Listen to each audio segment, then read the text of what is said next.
game will be between Algeria and Tunisia. Good morning, good afternoon, good evening, good night, maybe for some of you on this planet. You are live from Antananarivo, and you see beautiful Madagascar.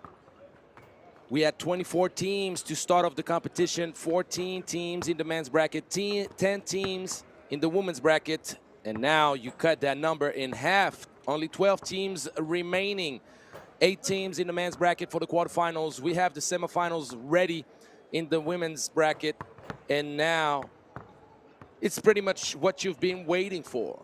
This is the day of days, the 2025 edition of the Africa Cup, 7th edition historically. And we have some teams with different missions. Some trying to write history for the first time for their country, some trying to write history as one of the very few selected teams that could ever make it to a back-to-back. And just when I mentioned back-to-back, thank you, my guys, Mali and Egypt are the only ones on the women's side who ever made it to a back-to-back run. Guess what, Madagascar? You're in pole position to do so. On the men's side, no one has ever done a back-to-back. But guess what? Madagascar is in pole position to do so. So let's see if history is going to be written out this afternoon.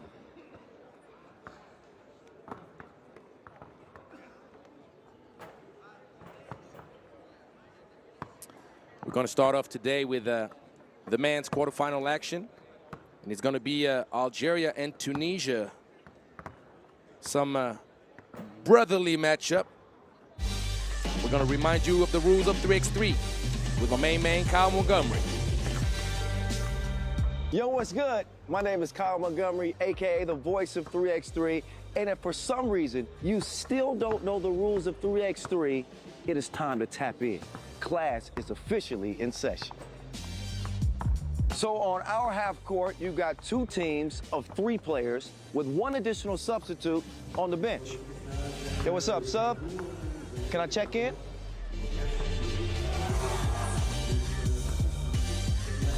In 3x3, even the ball is different. This is the official Wilson right here. Trust me, it's groovy, baby. This game is pedal to the metal. 10-minute game clocks, just 12-second shot clocks, and a 1st to 21 scoring format for the win. If a team doesn't score 21 points, all they have to do is outscore their opponent within 10 minutes. And you know we keep it street. In this game, we score by 1s and 2s. Anything inside the arc is worth 1. Anything outside of the arc is worth 2. Still got it. And this game is all gas, no brakes. Literally, after the opening check ball, play is continuous. Make or miss, offense turns to defense just like that. This 10-minute sprint is just getting started. We'll see you at the top.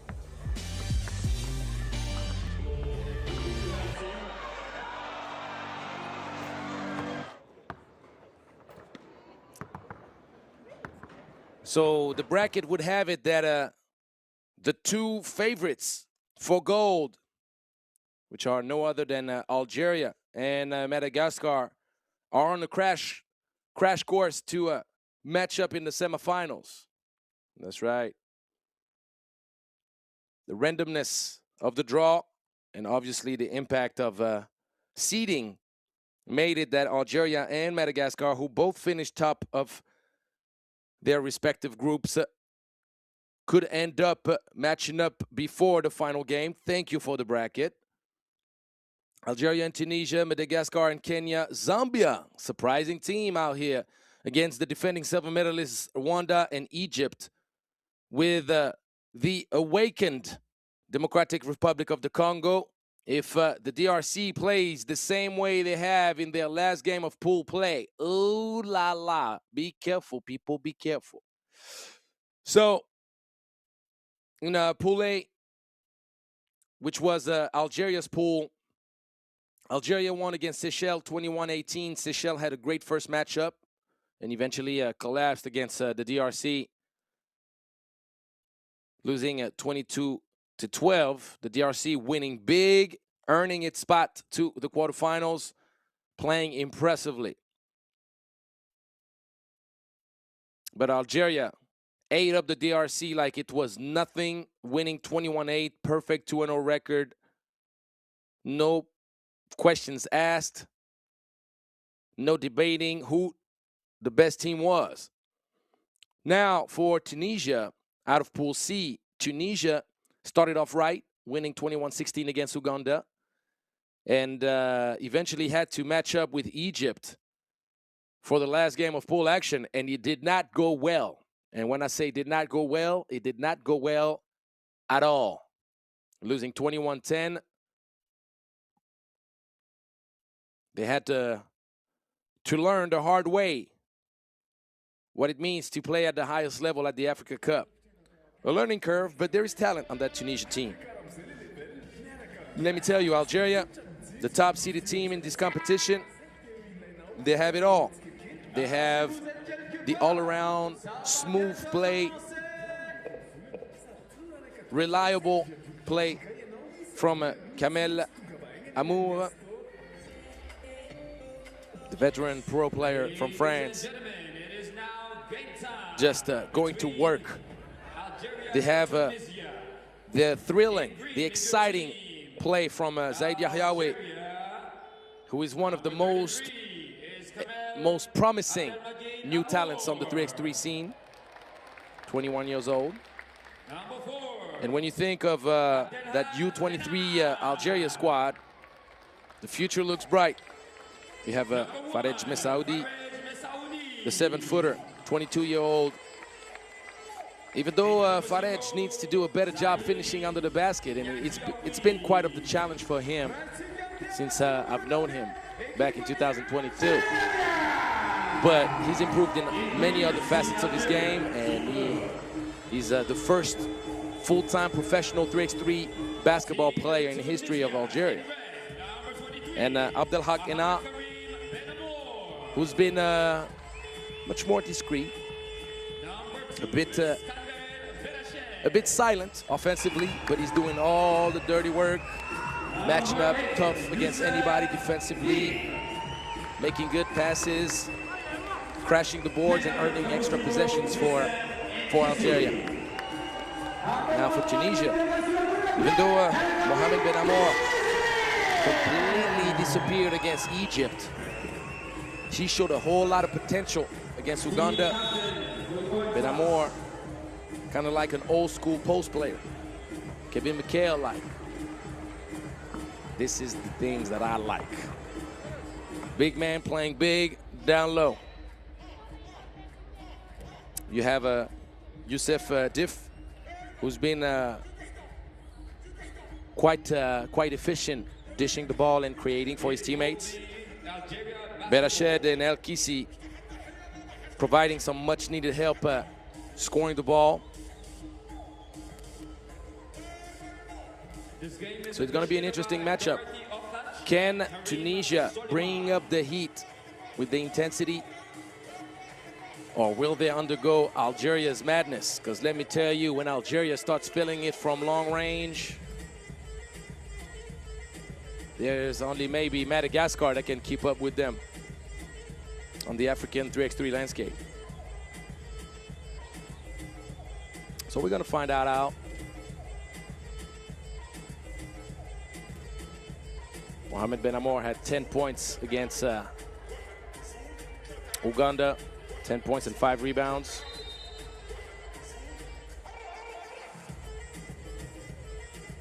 He ended up with only 3 against Egypt. Berached was the only player that had a solid game against Egypt. Ben Amour had a negative player evaluation, which is rare. So you have to imagine how much of a struggle it ended up being for Mohamed. So let's get it cracking, my people, my 3x3 lovers. Algeria and Tunisia, get us all started for the knockout round.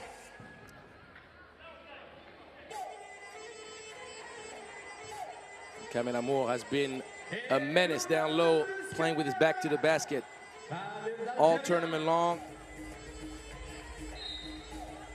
It's kind of like the insurance policy for Algeria.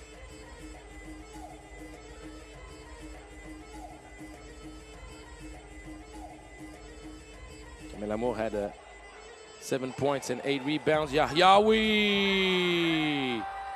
and 1. Yahyaoui is athletic. He had 9 points and 6 rebounds against Seychelles.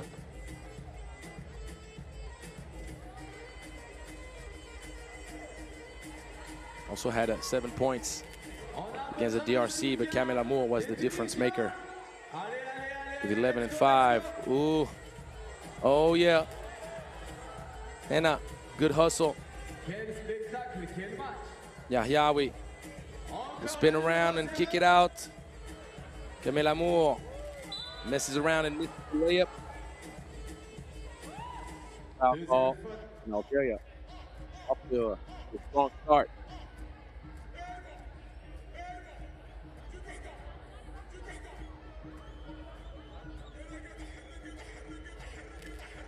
Down.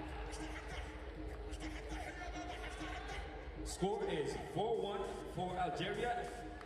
9 minutes to play. First bucket for Tunisia. Algeria and Madagascar met up in the last semifinal, with Madagascar ending up winning that gold. Madagascar won by 2 against Algeria. Algeria won its first medal ever with the bronze later on. So you know Algeria is coming in this year's competition with only one thing on its mind: the rematch and the gold.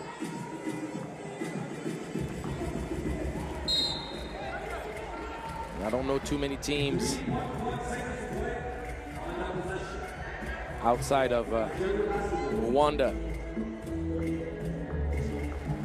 and Madagascar that could match up with Algeria.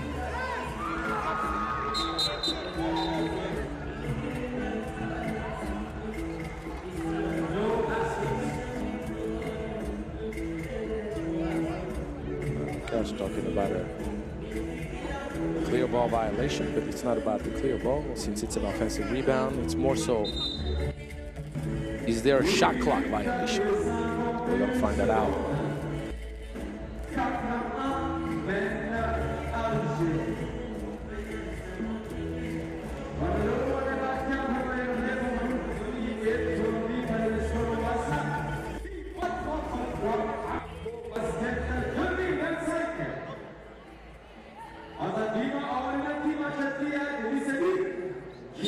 So it's a shot clock violation.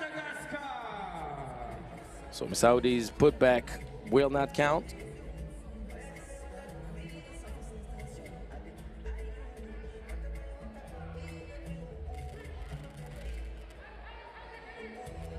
ISO mode. Saudi jumps, bites on the fake. Kissi. Smart play.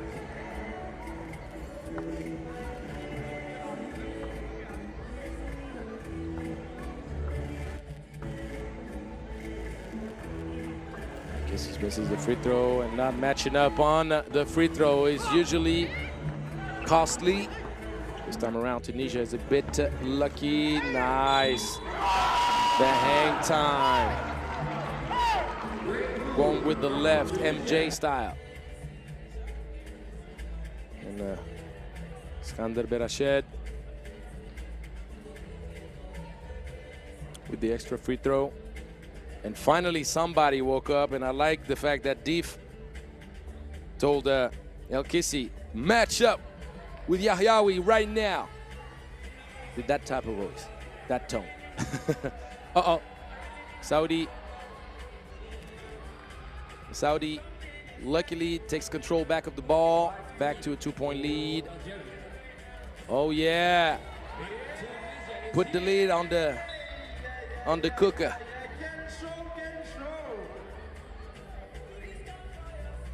Kissy up high. Tunisia responds early on.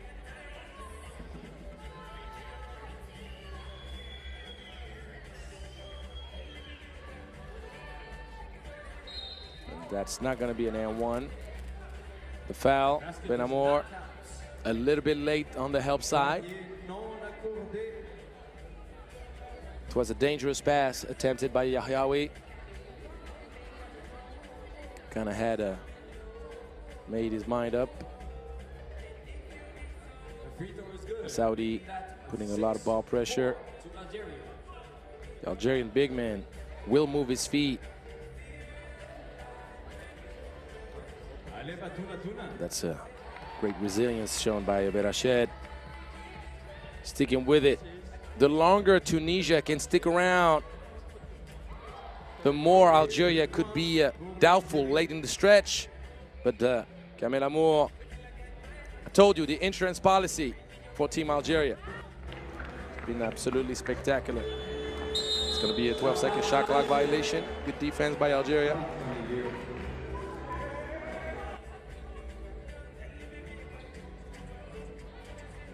We got a set of 12 games for you today. 12. We had a 19 on day one, 16 yesterday. So we're kind of dropping Yahyaoui. That's going to be a foul. You cannot crash into the shooter.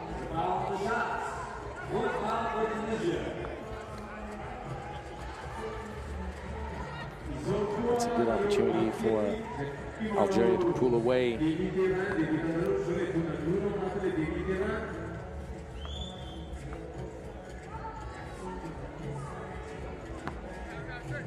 Zia's first shot is good.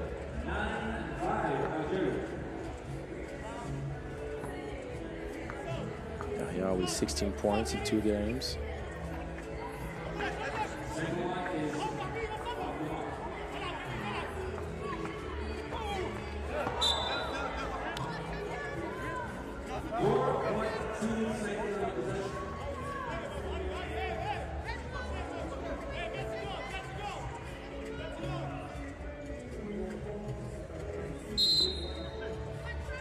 You can now be hopping on the catch.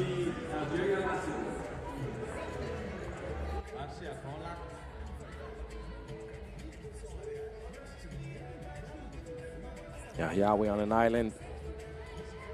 And Yahyaoui misses that little floater he usually knocks down. Mismatch City down low. Not converting, unfortunately for Tunisia. It's a good look for El Kissi. Yahyaoui too fast, too furious. He had the pass. Good thing for him that he got the offensive board, but if you get Kamel Amour wide open on the wing, you better make that knockout. You gotta kick that ball out. Cannot play selfishly.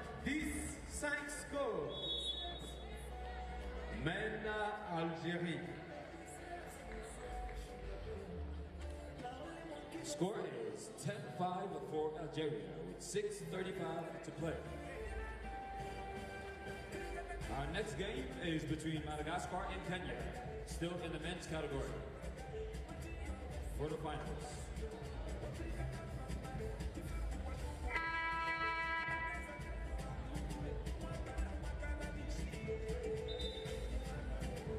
Watching some highlights.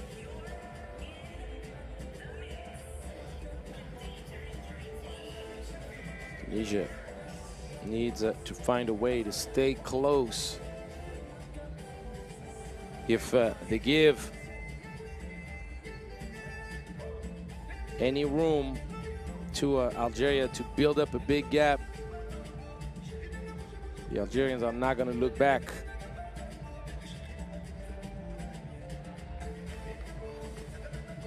The two most experienced teams are Algeria and alley-oop. Ooh, Saudi. Come on, baby. Yahyaoui up high, contesting. That's a wide open look. If you can't knock those down, it's going to be hard for you to compete against Algeria. Yahyaoui, long range, way too long. You see the things that I'm saying to you about Saudi. El Kissi Don't beg for calls. You're not going to get them. It's 3x3. You got to go strong. But Saudi, these are the type of situations when you're like, just dunk that or whatever you do. Just be disciplined. Make those baskets close to the cup.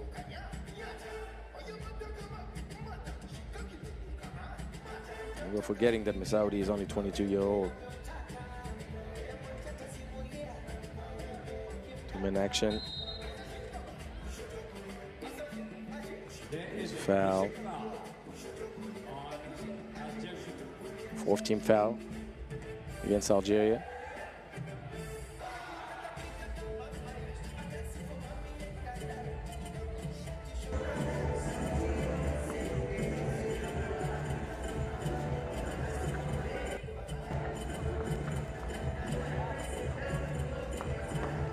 It's a strong take.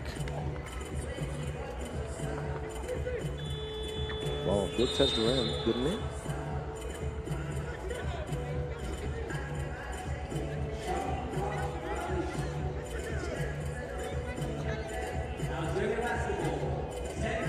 Kind of looked like it touched the rim, but I'd be a little bit confused. So, still a 4-point lead. Tunisia holding on strong defensively. That's the last foul you can afford to make for free. 16th foul for Tunisia. That is Tunisia's 6th foul. One more foul for Tunisia would be bonus for you. Melamour kicks it out, extra pass. And Yahyaoui, offensive board, bump the lead up to 5. Good crossover, but you gotta stay focused until the very end. And Tunisia is begging for calls a little bit too much. They gotta toughen up. If you want to earn that whistle, go like you mean it. You gotta go hard. Nice block, Henna. Benamor sticks with it. Backdoor cut. Yahyaoui with the special. On the other side of the rim finish, Benamor. That's the way you seal your opponent. Mismatch, 5-point game. Benamor. Good soft on this one. You have to understand, obviously, when we are thinking of the game of basketball, we understand what is considered a foul in 5-on-5, but don't discuss that here. We're playing another game. It's another sport. 3x3 is more physical. You got that spirit of street ball, and you got to earn those whistles.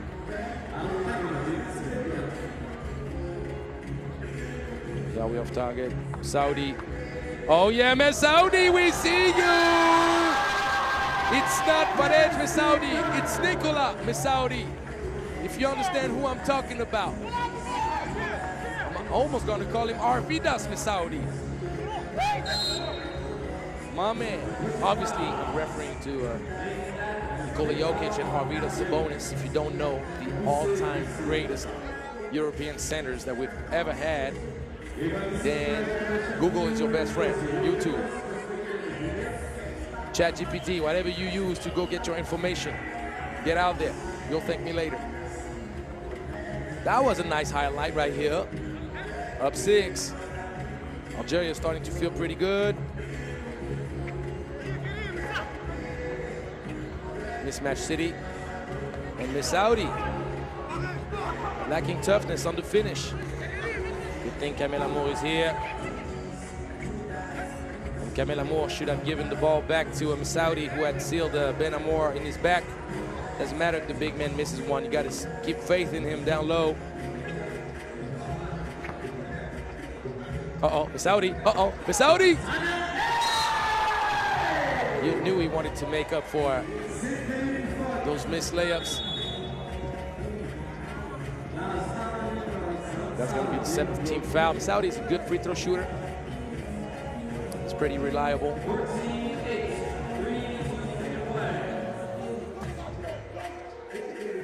Saudi shot 3 for 3 from the free throw line against the DRC, and 1 for 1 against Seychelles. So he's 4 for 4 since the beginning of the competition. So as I said, reliable.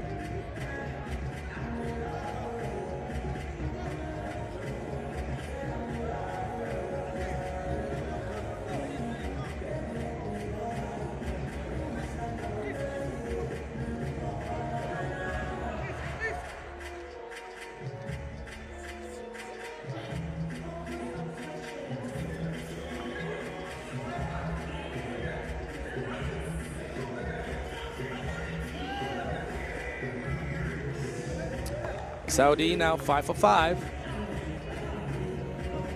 And I don't know too many 7-footers that can make free throws the way Miss Saudi does. So I told you, even though he's not as reliable as you would want him to be under the cup yet, he has a lot of tools he's working with. 7-point lead. Kamel Amour using the glass beautifully. This game is not likely to go the distance, guys. Sorry to break it to you. Saudi forcing his drive to the cup. Nice flash, and Kamel Amour.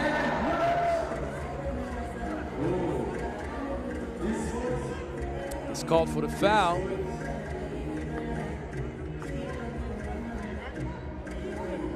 Not sure what was whistled. Is it on the body? He slapped the forearm. Looked like a clean block, but things went real fast.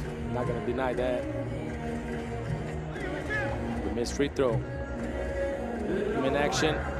Yahyaoui, don't slip and slide when you try to guard Yahyaoui. 19-9, 10-point lead. Not trying to say that this game is cooked. It's getting closer to be well done.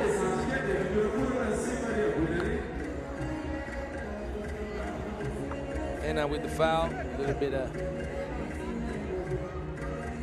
bit ambitious, wanted to sneak a quick steal. Both teams in foul trouble now.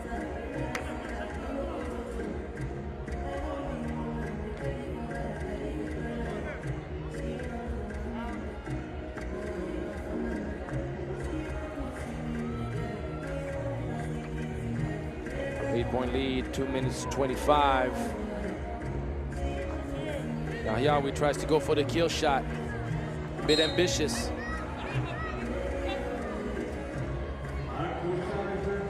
There's going to be a foul on the box out from Deef, which means that Abdelhak Ena,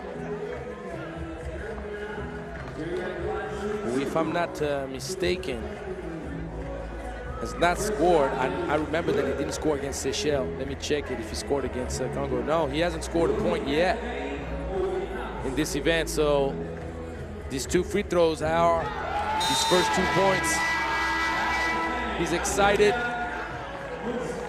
Brand new experience for him. And Abdelhak Ena.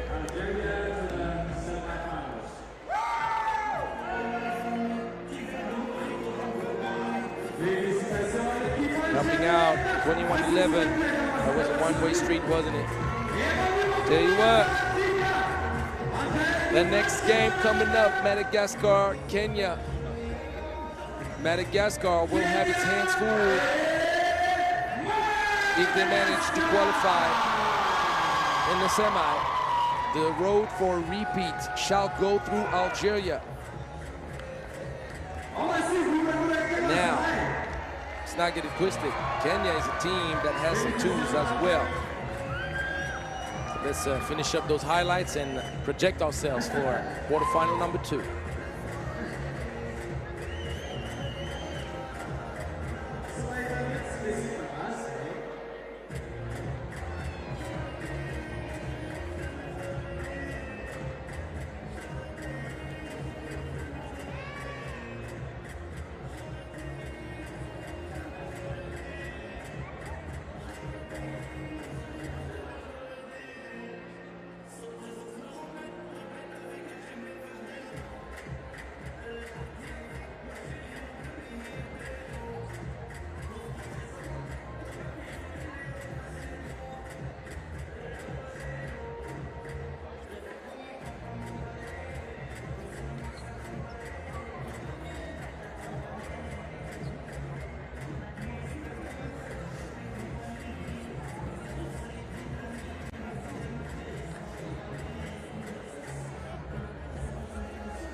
cup. Now, it is time for Kenya versus Madagascar. Kenya in black, number 15. Number 12, Anisha Osman.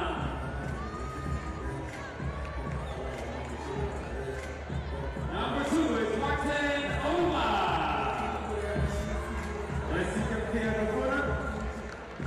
Number 7 is Rocky Olam.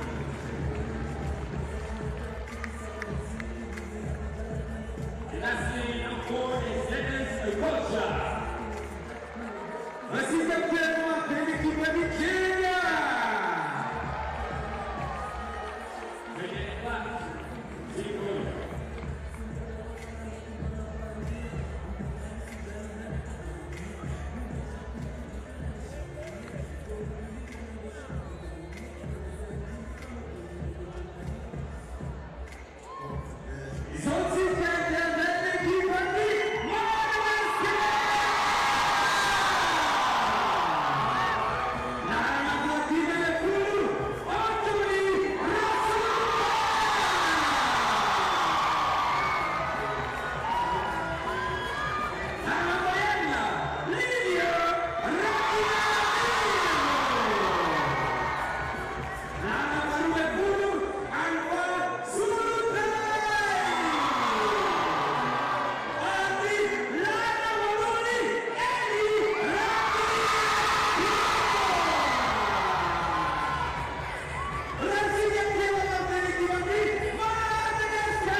All right.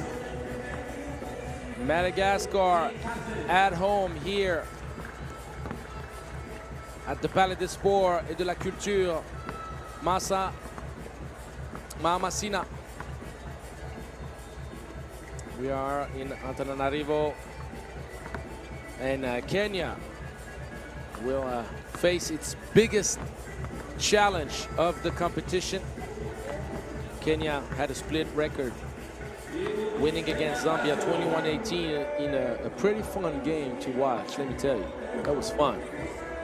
But Kenya lost 11-10 with one of the ugliest games of the competition. You see, one of the most exciting on one end and one of the most strenuous one on the other. Kenya lost on a last second. When we talk about last second, we're talking about the last of the last tenths of a second dunk against Benin, 11-10. And there is a man who's been kind of water and fire. Martin Ouma, only 2 points against Benin. Didn't even get to shoot the ball much. He was well covered. Benin had done its scouting job after the first explosion against Zambia that we've seen from Martin Ouma, who went for 12 points, 8 rebounds, and a player of 0.6, shooting 6 for 12 from long range. Simply wow. So the man is capable of doing some good things. Now, a very experienced and ambitious Madagascar team is kind of projecting itself to meet up Algeria in the semi. They would not want Kenya to mess that up. Can Kenya push away mountains and upset a clear favorite? That's not the way to do it. Got to communicate better defensively. Antananarivo, he's too good of a shooter for you to leave him wide open like that. He's having fun with it now. Ooh. Took his sweet time to pump fake the shot. That's going to be a foul. Not be holding on to a Livio like that without being caught by patrol.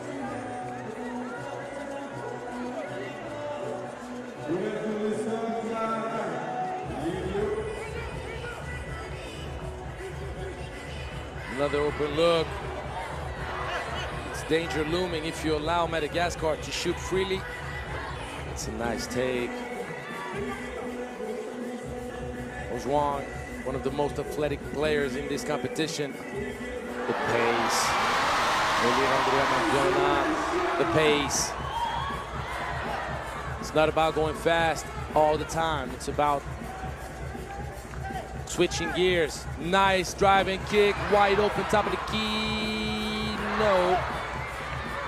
The big boy, the big man, doing a poor job finishing.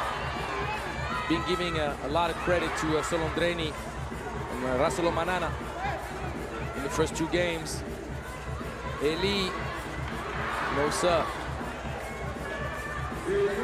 Was a whole lot more balance offensively from Team Madagascar with inside-outside input.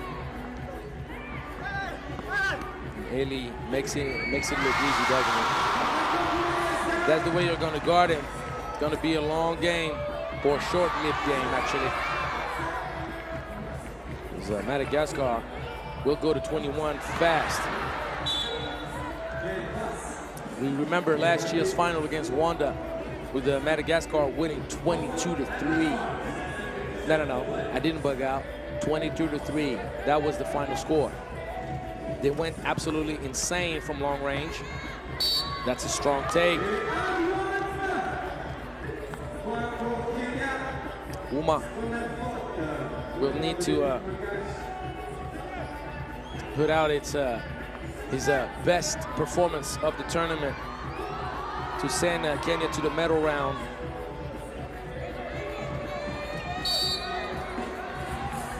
Second team foul, but I like the fact that Kenya is trying to be the aggressor.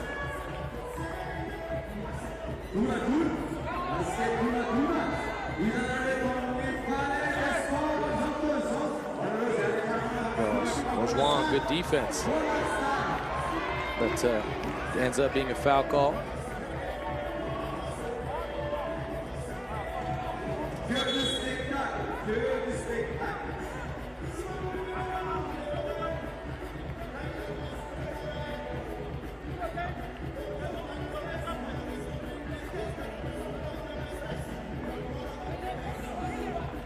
Good flare action. No love. But if Madagascar hits a cold streak from long range, Kenya may have a chance. You could not switch pivot foot, buddy. That's a trouble. Ojwang forcing a little.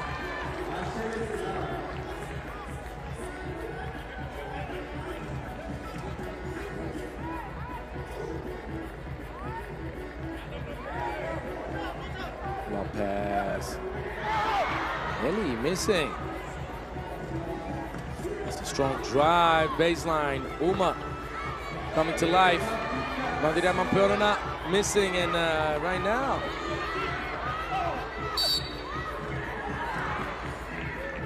Madagascar is kind of shooting itself out of the game.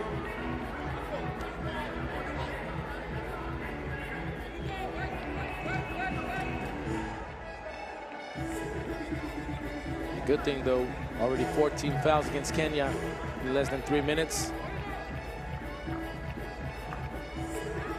Antananarivo, the miss. Kojo with the extra pass, but Umar taking too long to shoot. But the problem is that Koja took too long. Right on the first dribble, you got to outlet that pass. You got to kick it out. He's wide open from the very get-go. So timing is key in all things in life, but might be even more true in 3x3.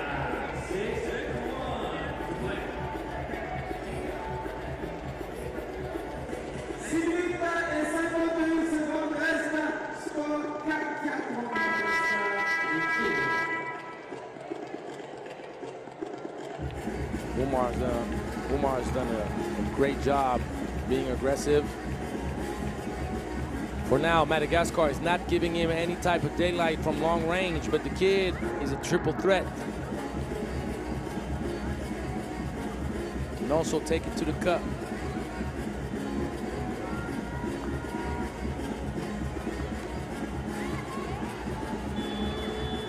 Yeah, needed to take a shot quick.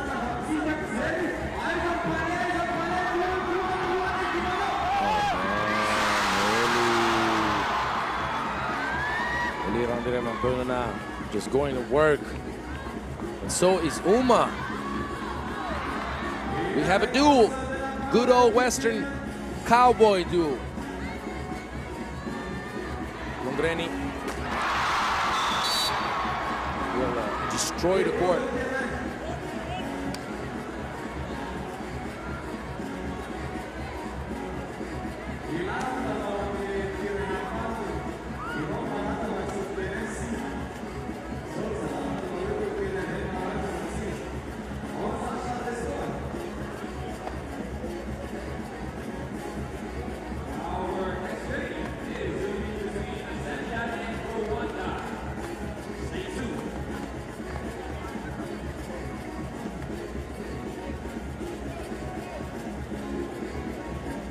Good pass from Antananarivo.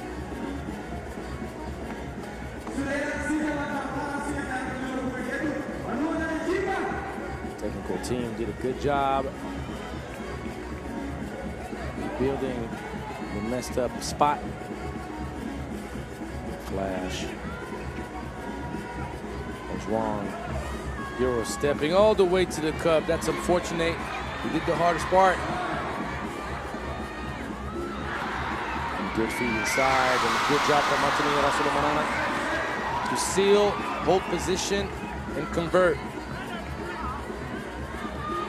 Mid-range. Won't find the bottom. 15 foul against Kenya. Or is it going to be offensive foul? Rasulo Manana. Caught by patrol for excess holding up the thigh.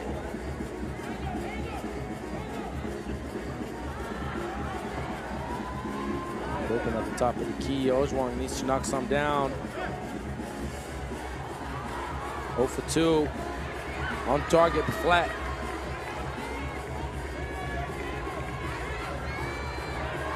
Antananarivo, Madagascar with no love from the outside. Besides the first one to start off the game from Livio. Keep on shooting and they keep on missing.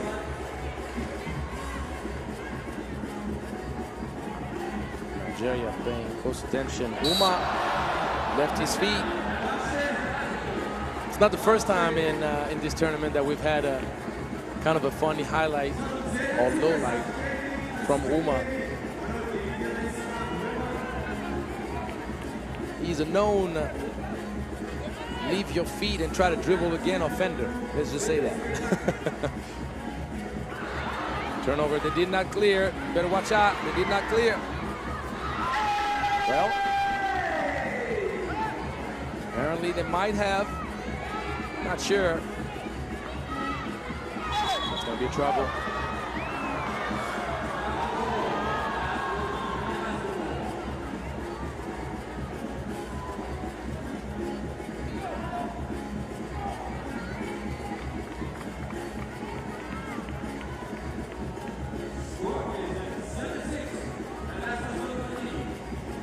Action, attacking the gap and drawing the foul. One free throw coming up for Denis Koja.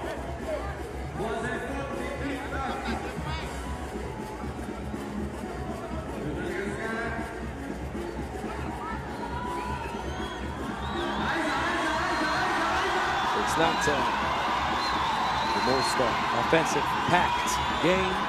Koja, this is the free throw.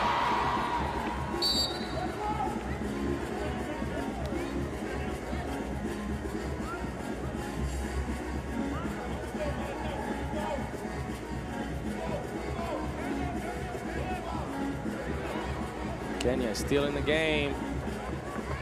That's a tough shot. And Kenya is hanging. 4th team foul against Madagascar.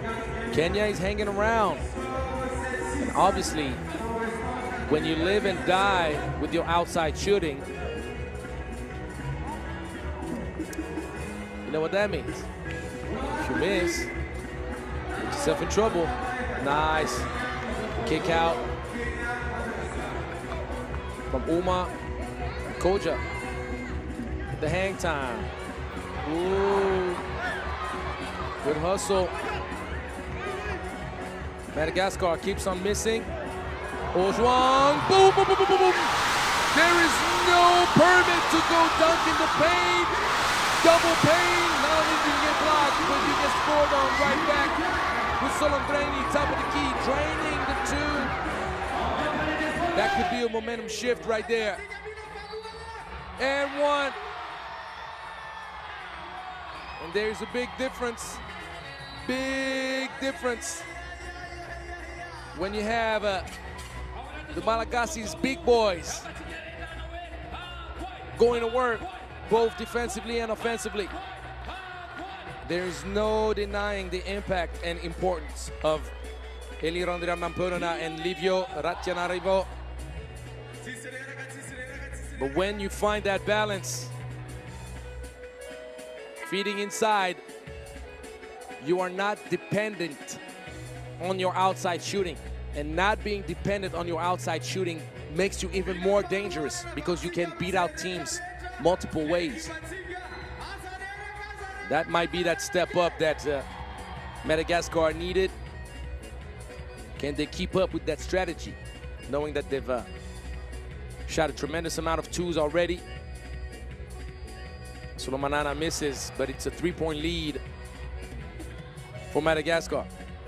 Good flash. What's going on? Everybody wants to dunk, but no one can seem to get past the Solondreni's wall.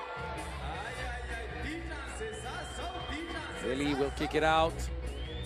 Extra pass, top of the key. Bang, bang with the foul. Solondreni saying, look, boys, y'all been messing around way too long. You keep on shooting that thing. Let me show you how it's done. The X factor, the game changer. Solondreni playing like a real alpha. Hope you like what I did there.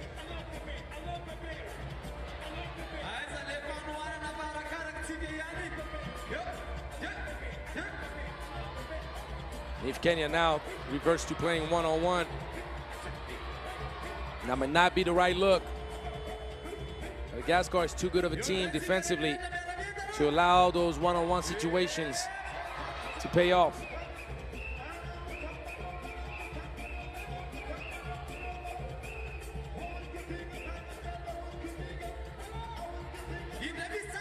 Oh, trying to dunk every time. Just lay it out. I mean, lay it up.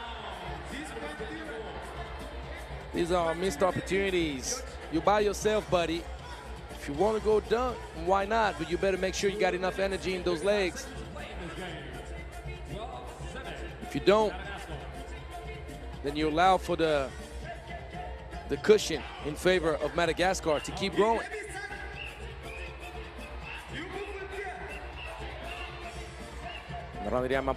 Very smart. Instead of just checking up a deuce, goes right to the cup. Koja.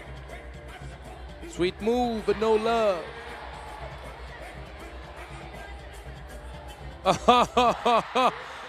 There might have been some contact on the arm too. Andrea Mampionana wide open again.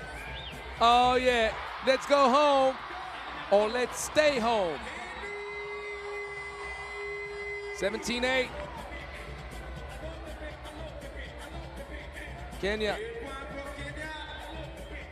will not have enough in the tank to keep up with Madagascar.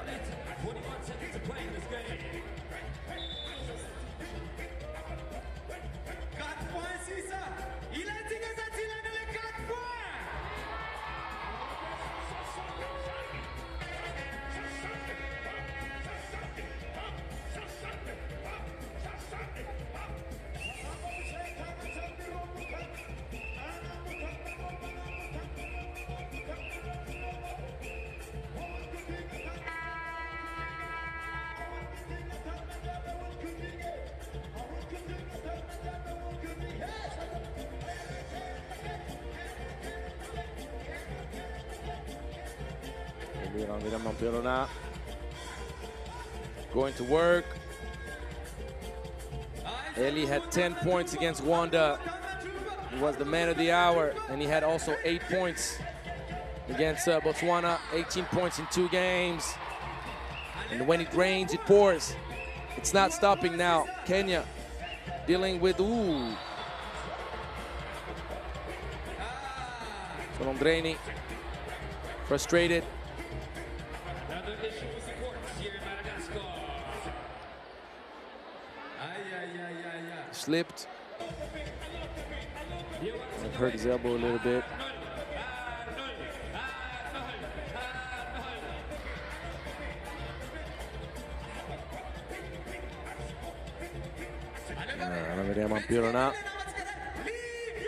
Putting up an MVP type performance once again.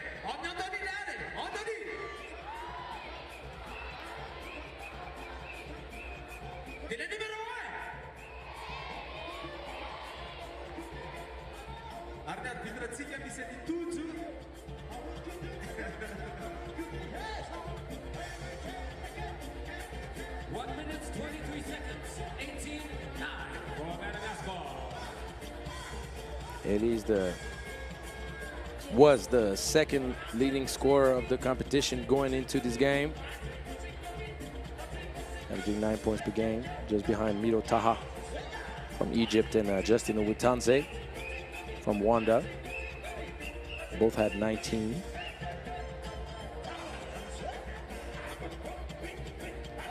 Next game is Zambia, Rwanda. But for now, we're watching Kenya, Madagascar.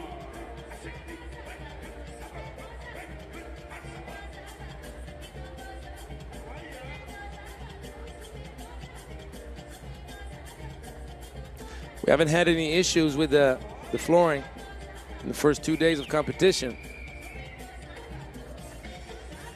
Only the Madagascar's big boys with those heavy feet and strong legs are destroying the flooring. That's what happens when you got too much muscle. What can I say?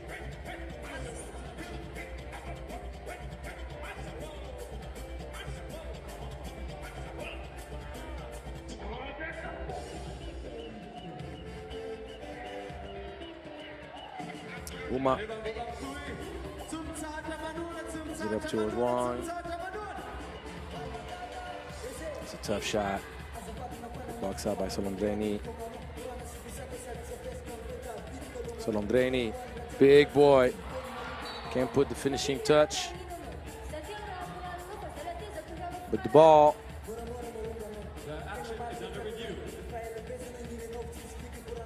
Apparently was touched. From under or on the rim, I don't know. Are they going to count the basket? I'm not sure what was whistled.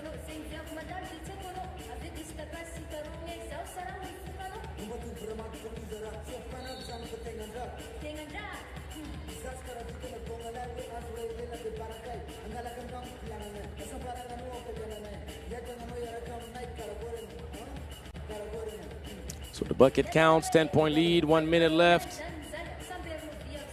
This game is obviously over. Kenya will play until the end, but there won't be enough time.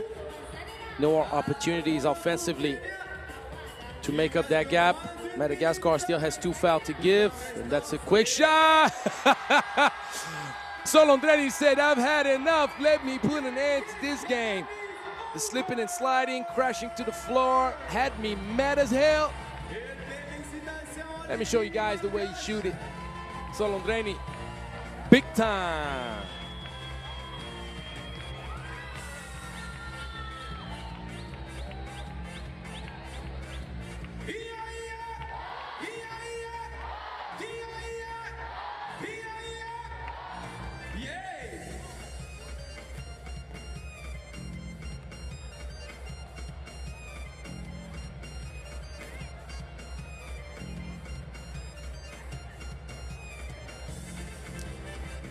So Algeria won 21-11, Madagascar won 21-10.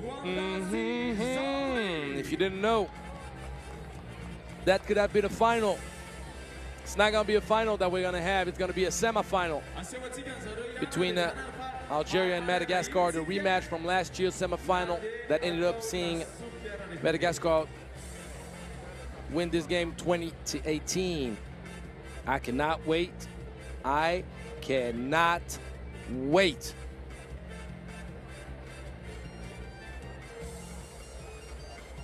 So we're gonna go into our third quarterfinal,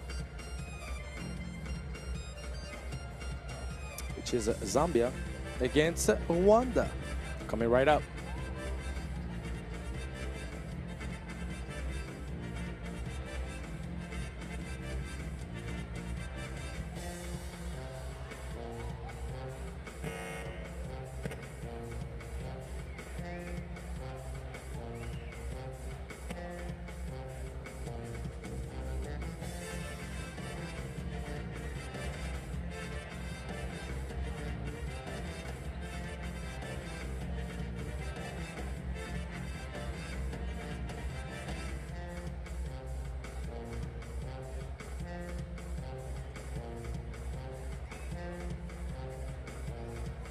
It is time for Zambia versus Rwanda. In yellow is your team, Zambia. At number 9 is Taonga Ngoma.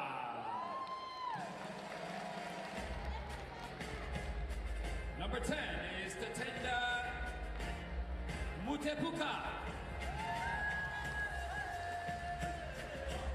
Number 8, Wilfred Mbula.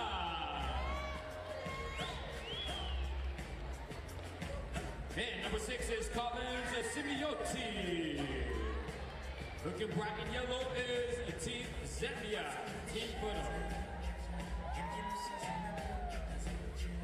Asisi katika mapewani kibali Zambi. In blue is your team, Rwanda. At number 30 is Justin Witonze. Number 12, Chandelier Shuti. Number 4, Olivier Turatinze. And your number 13 is Hubersage Quizera. In blue, Team Rwanda.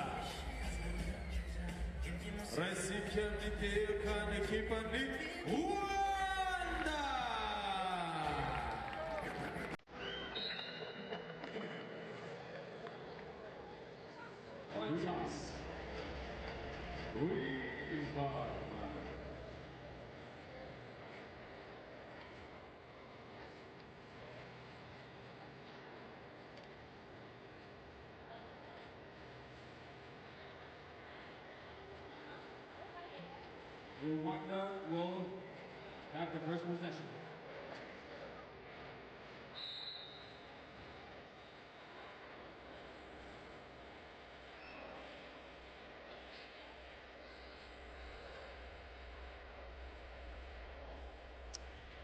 Zambia against Rwanda.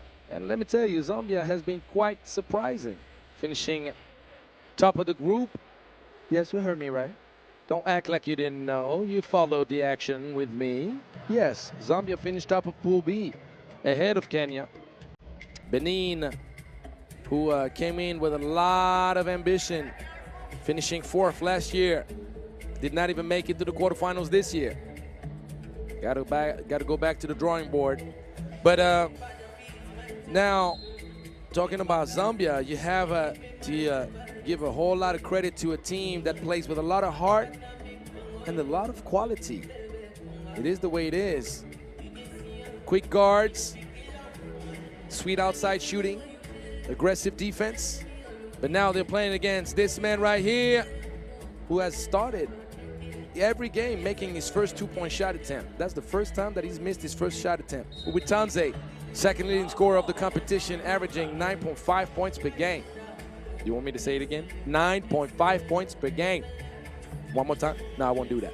But Witonze is on a mission, and Rwanda is an improved, balanced team They don't have the inside presence of Gabonziza, but with Quizera, they're more mobile, more able to switch on everything defensively and play faster. Nice take in the paint. Tepuka, who had 5 points against Benin. Uitanze, a little bit long, and Uitanze will turn that ball over. Going for the offensive board.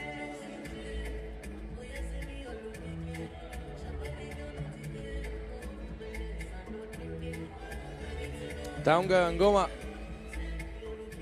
top 4 in scoring in this competition, had 10 points against Kenya. Chuti, the offensive board. Rwanda is a team that has a lot in its mind. The defending silver medalist did not exist in the final last year against Madagascar, losing 22-3. But all the way to that point, Rwanda was a team that was not only pleasing to watch, but also very, very deserving of a spot in the final. So let's see now if they can make it back to the medal round. Zambia could shock everyone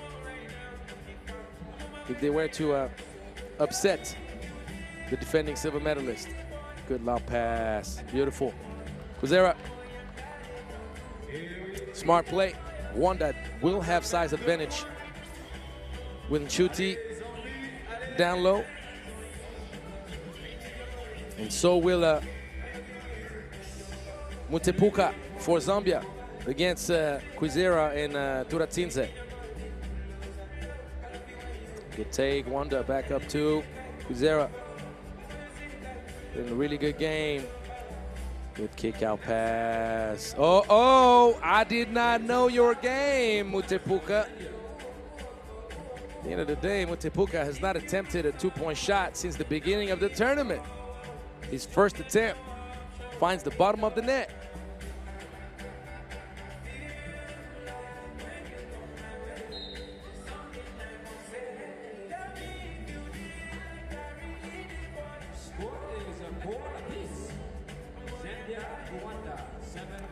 Rwanda, in the last 2 editions, it participated, walked away medalist. Bronze medal in 2022, silver last year. Did not participate in 2023. And Turatsinze caught watching the ball. Poor defensive job, allowing the back door with Tanse Nosa.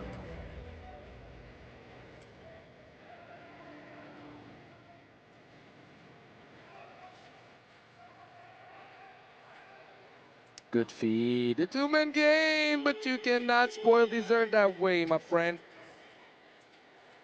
Taunga Ngoma misses, and Rwanda from deep, taking the lead back.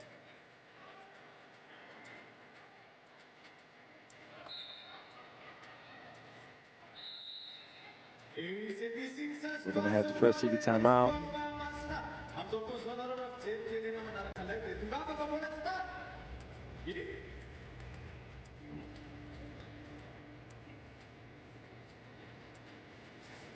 Next game is Egypt and DRC.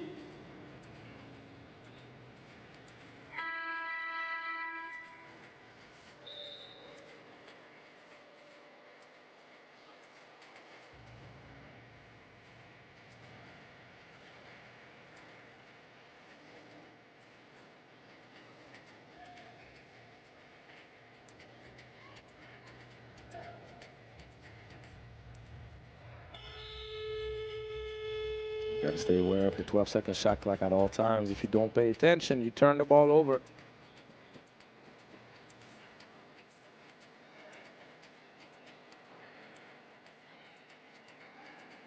Shuti.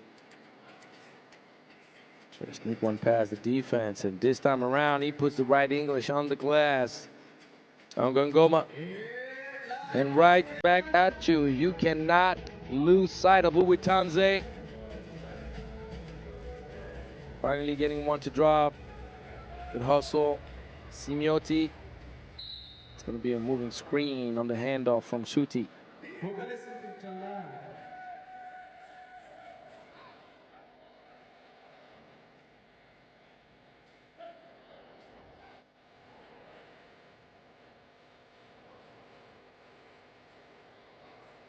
Mtipuka will miss this one. Oh, and Shuti, who also did not attempt twos in the first two games. Wutanze, good job, buddy. And I give credit to Shuti, who right away went for the handoff, sealed out the recovery defensively. The defensive potential recovery. No one could come any close to Wutanze. Just like that, Rwanda makes a strong step towards a semifinal berth. There is still a whole lot of 3x3 to play in this game. We are barely reaching the halfway point, but the pace is in favor right now, particularly if Quizera knocks it down. No, sir. The good rebound. Quizera! All right now. Sneaky bounce. Quizera. Didn't know you had that, buddy. Turatsinze. You have to imagine that Turatsinze, who was clearly the leader for Rwanda last year, does not even have to fully show out right now with Uwitanze's and Quizera's play. Exactly what I was trying to say. Uwitanze keeps up with the good work. 15-9, it's a 6-point lead. And Turatsinze said, look, Angelo, let me show you. And the foul, Uwitanze, Rwanda using up all the experience from last year's final debacle. Came prepared for this quarterfinal. And you have to understand also, Madagascar and Rwanda met up earlier in the competition. They were in the same pool. And we had a great game. Madagascar ended up winning 21-18. But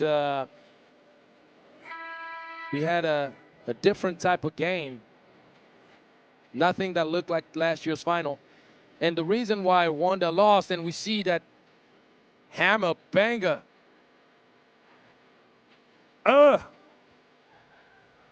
Mutipuka at the wrong place at the wrong time. Was not expecting that either, I'm sure.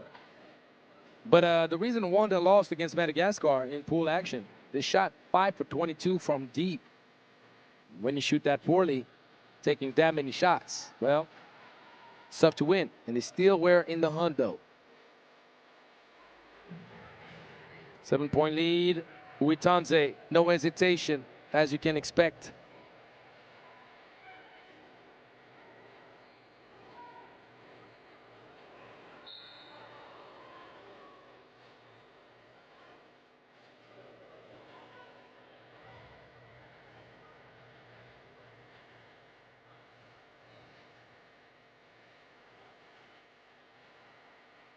If Rwanda gets another medal this year, they would join a very elite club of most decorated federations at the Africa Cup. But I'll get more into that later. Nice shot. Simeoti cuts the lead within 5.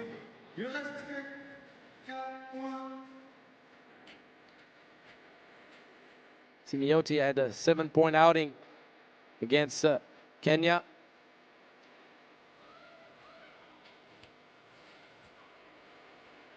Quizera. Oh, yeah.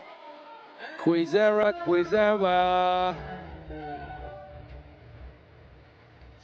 Boy's balling. He's the #1 ranked player in Rwanda. And he's the youngest of the squad. 21 years old. Balling.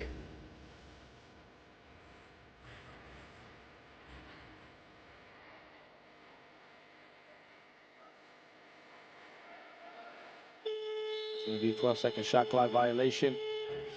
And the pace with which Rwanda scores right now, it's quite impressive.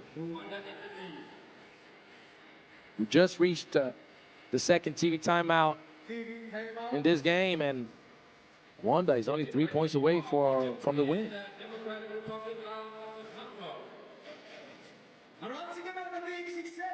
We'll keep on watching that highlight all day. Huh.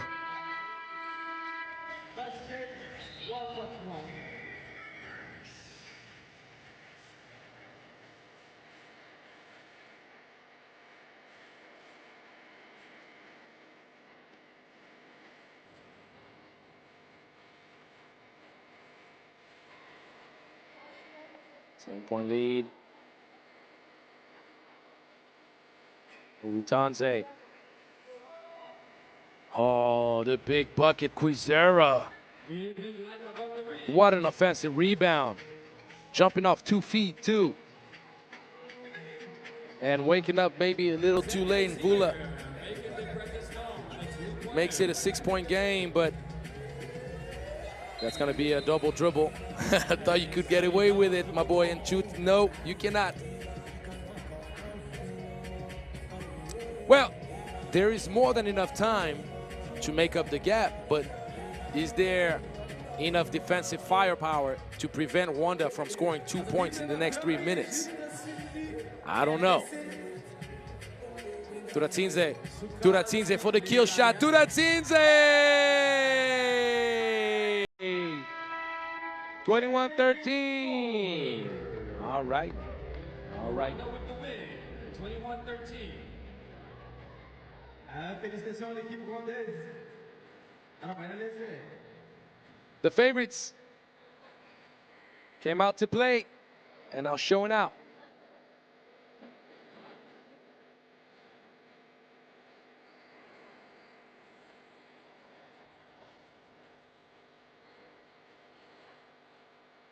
So let's see now if the DRC can shock everyone with an upset win against Egypt. We're going to have a few minutes before this game happens. We're going to leave you with some highlights, and we'll be right back for the last quarterfinals in the men's bracket.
matchami Égypte 6, République Démocratique du Congo 4.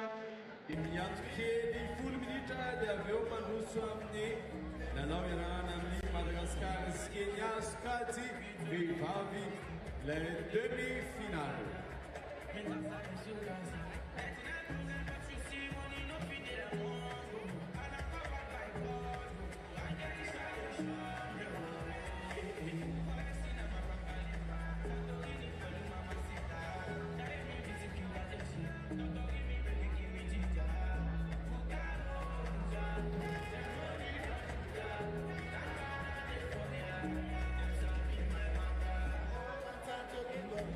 Warming up our Democratic Republic of the Congo.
Everything on the gang, my KB on the laji. My time, please don't come in for lies on me. Just down in the dripping for weeks. We just signed big contracts. Monkey, I congrats. We ain't picture party. You're welcome to my party. Turn up in for cats, still for that. I invest, not a property. Jive is a tango, take for poverty. You see Biggie, the only Biggie went there. Big dreams, big moves, big vision. Now the push I go, it's a competition. With a goal and simple addiction.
And now it is time for Egypt versus the Democratic Republic of the Congo. Egypt in white. Number 9 is Mido Taha.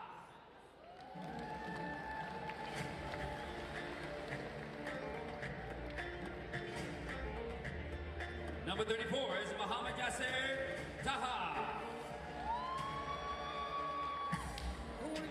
Number 7, Youssef Refat. And number 10 is Ahmed Yasser Mohammed.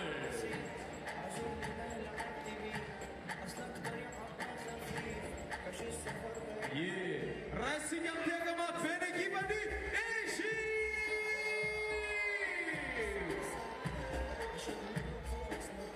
In blue is your team, DRC. Number 4 is Enrico Kambada.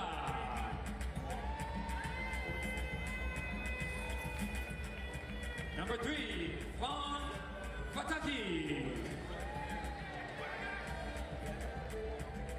Number 1, Asen Wana.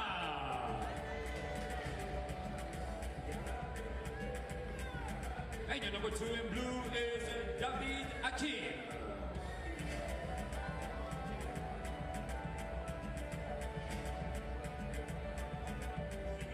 Racing attack ma bene l'equipa di République démocratique de Congo. Team captains, coin toss.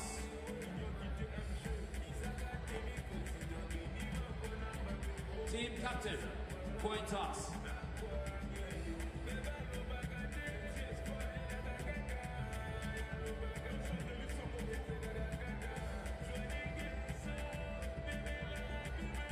That'll be blue basketball. Egypt against the DRC.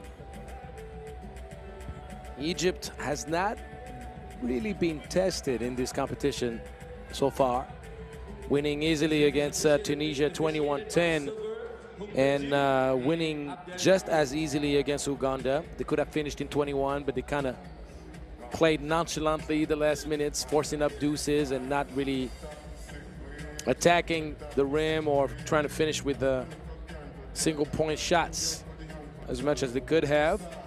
At the end of the day, they finished top of the group, dominating. And the question now is, can the DRC, who was as non-existent, oh my!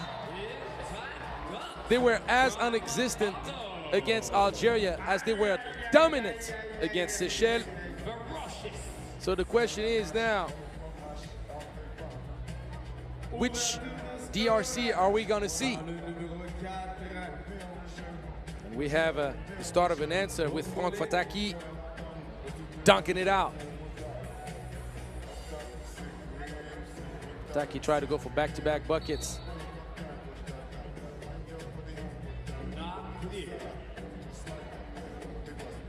I think there's a clear ball violation. You cannot attempt a shot if you did not clear the ball out of the zone first.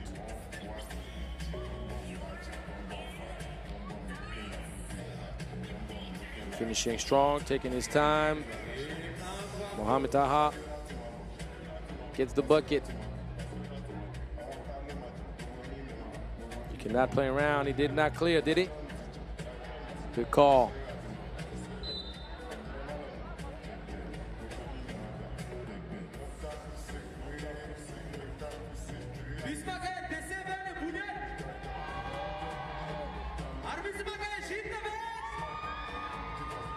Fought what one of the sickest highlights of the competition with the behind-the-head pass. Egypt turns it over.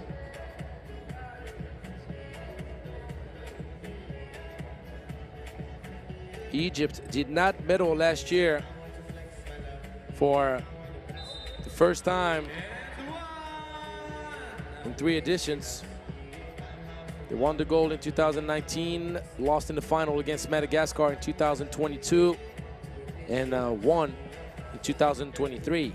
So last year was a big disappointment for Egypt. Obviously, you can expect Egypt to try to get back to its winning ways. Right now, the 3 favorites did not disappoint. Madagascar, Algeria, and Rwanda all qualified successfully and pretty easily to the last 4. They've earned their ticket to the semifinals, all scoring 21 points to win their quarterfinal. Now, the DRC might have some to say about that. A lot of people expect Egypt to make it to the semifinal. But once again, you just don't really know which DRC team you're going to stumble upon.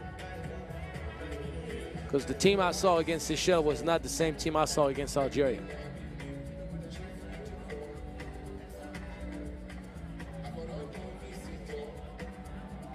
There was a flash. Rifat, frustrated that he did not receive the ball. Mido Taha.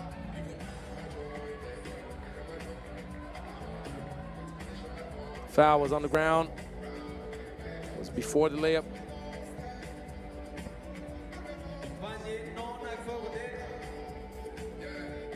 Mido Taha, top 3 in scoring in the competition. 9 points against Uganda. Taha sees the ball taken away, give and go. Ball got ticked. David Hakim was the man of the hour, if we can say like that, against Seychelles. David Hakim had 8 points. Shot 3 for 10 from long range.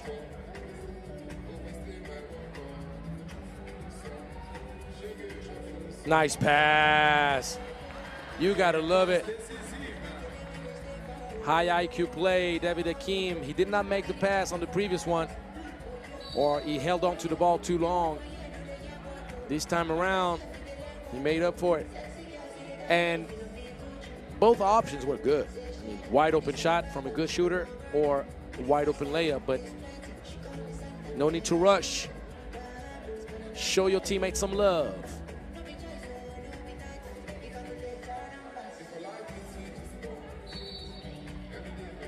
Third team foul, David Hakim.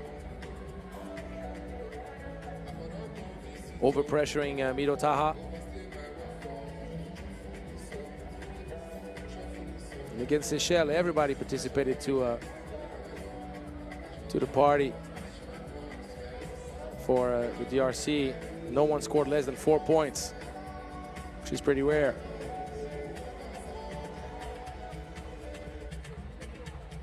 Going from deep. Kalemba Kabaja will miss. Mido Taha cannot put the finishing touch on a sweet move. Great footwork, but it's gonna be a turnover. Might have hopped a little bit too much, just a little bit. Pivot foot has to be clean, and Fataki is called for the travel. Now we have one of our lowest scoring games since the beginning of this competition. The lowest we had was Benin and Kenya, with an 11-10 win from Benin with the last second dunk. And right now we're kind of like on the same pace, but I don't expect this game to be that low of a scoring game. Rifat, once again, oh, you owe him a smoothie or something like that. Ahmed Mohamed spoils the highlight, and Mido Taha heard me in the Bluetooth and said, "You're right, Angelo. It's not going to be that low of a scoring game."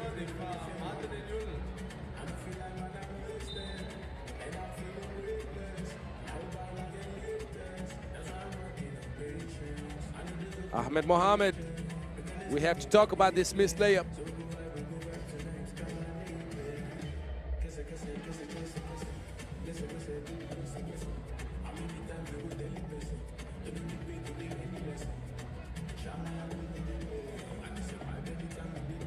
Mido Taha. It's not really what you could call a heat check because he only made one. This is not a good shot.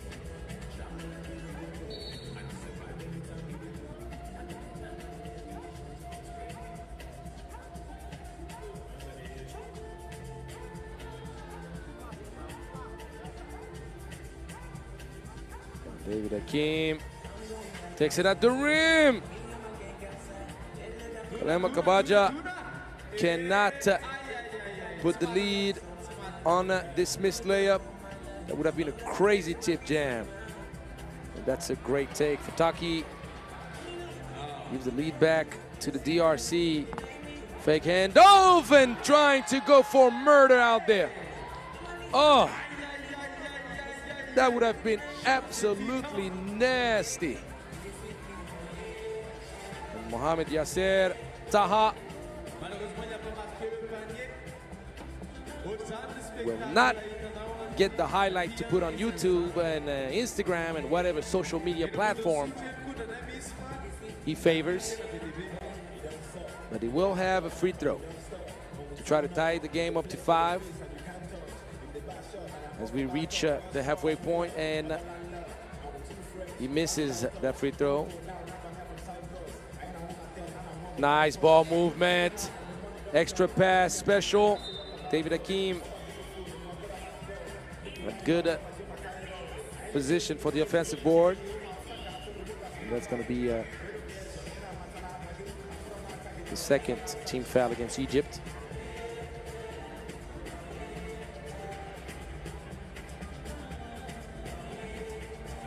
Not a good shot.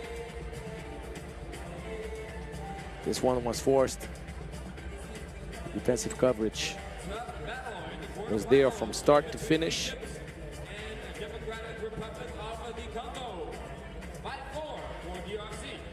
Ooh, behind the back.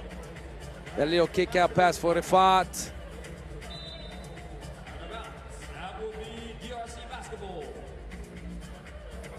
And if Egypt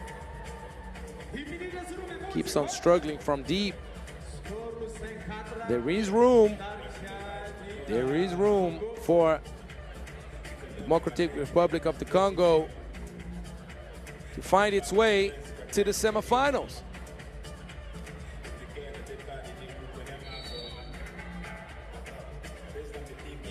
Historically, DRC has earned 3 medals at the Africa Cup. The ladies won silver in 2018 and bronze in 2022. And the boys made it all the way to the final back in 2019 and lost against Egypt.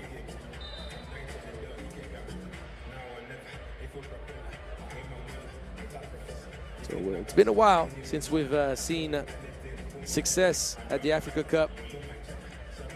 But the DRC, long range, off target. The offensive board. Beautiful spin. Under control. Arsene Mwana gets his first bucket, and Mido Taha follows his own miss. And that's what you have to make sure you don't forget to do. After closing out, you have to box out. Mido Taha.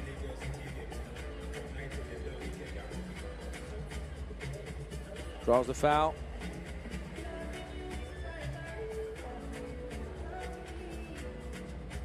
And he misses the free throw. It's been such a struggle for Egypt.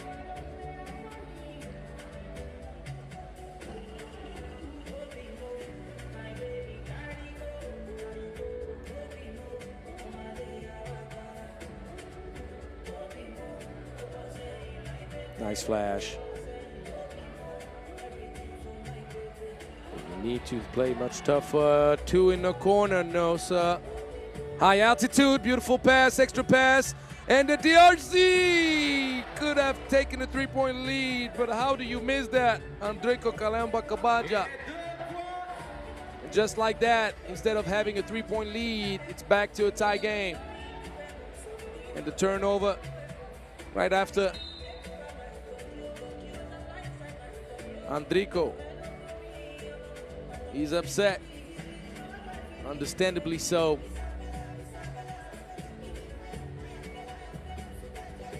There will be an entertainment break following this game.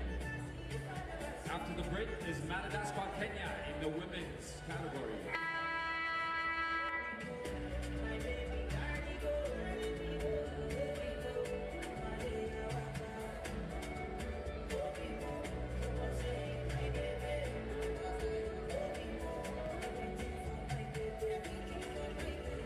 Score is 6-6. 3 minutes, 56 seconds to play. Egypt basketball. Taha. Tough defense from DRC side. Egypt basketball, 8 seconds. Rifat, top of the key, will probably play ISO mode. And as expected, he did, but he traveled.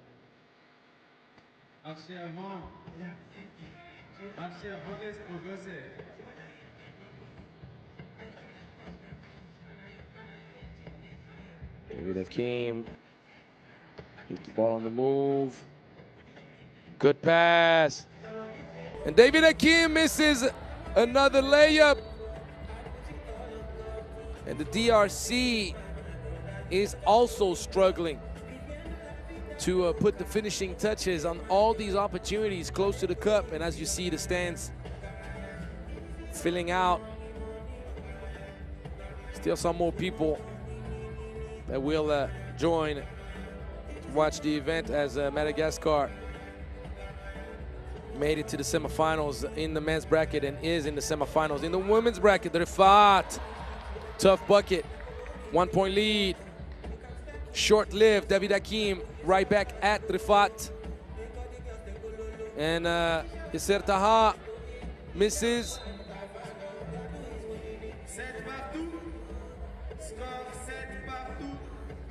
Well, this is probably going down to the wire with the way the game has been going.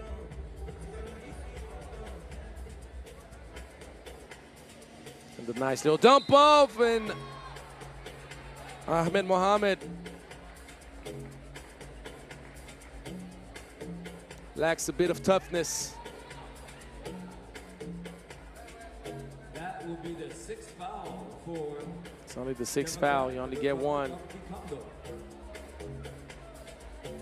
Score 7-7. Egypt at the line. Shooting one. Free throw is made. Going to the corner is suicidal. Pushing foul. 3rd, 4th foul. And Kalemba Kabanja. Kabanja a bit lucky that the foul was whistled there. David Hakeem.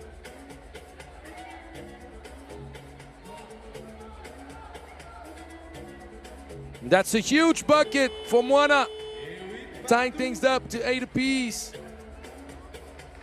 How stressful must it be for Fezongonga, but Mido Taha. That's the 7th team foul. It's a potential 3-point play for Egypt.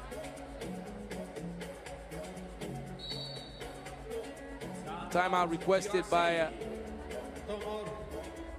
Congo.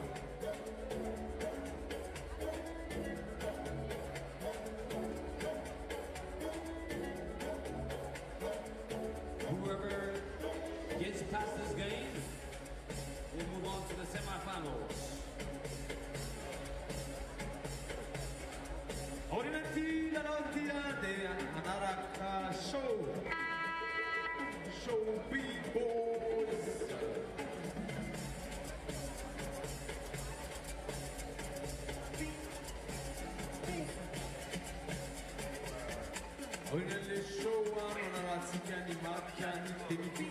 Two very important free throws for Mido Taha.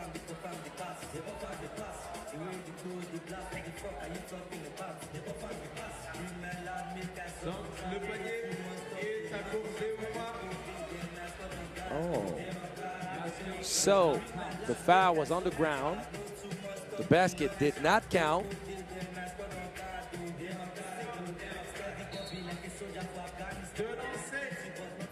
And Fataki did not pay attention in class.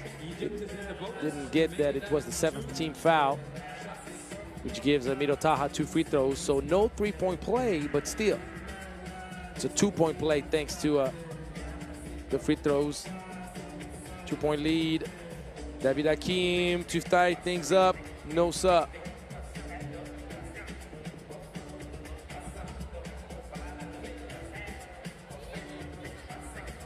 Mido Taha forces, but he draws the foul, fighting for the offensive board.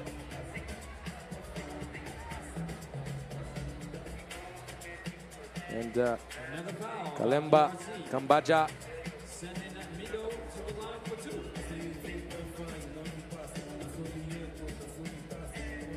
did not do a good job boxing out. Mido Taha, slowly but surely, enables Egypt to pull away.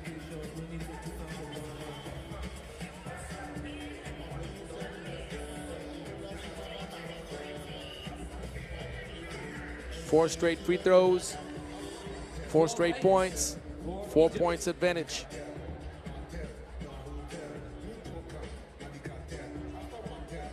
Oh, missing that is a travesty. All these missed layups. That is the best formula for you to lose a game. Missed free throws, missed layups, and missed box outs. This is like the Saint Trinity of losing games. You could add the turnovers, obviously.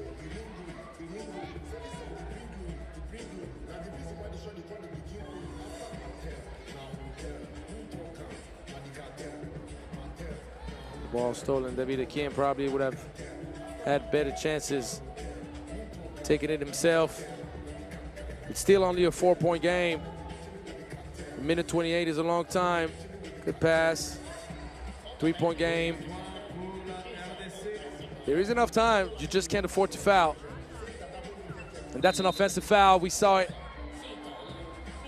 Very easy call. Mohamed Yasser Taha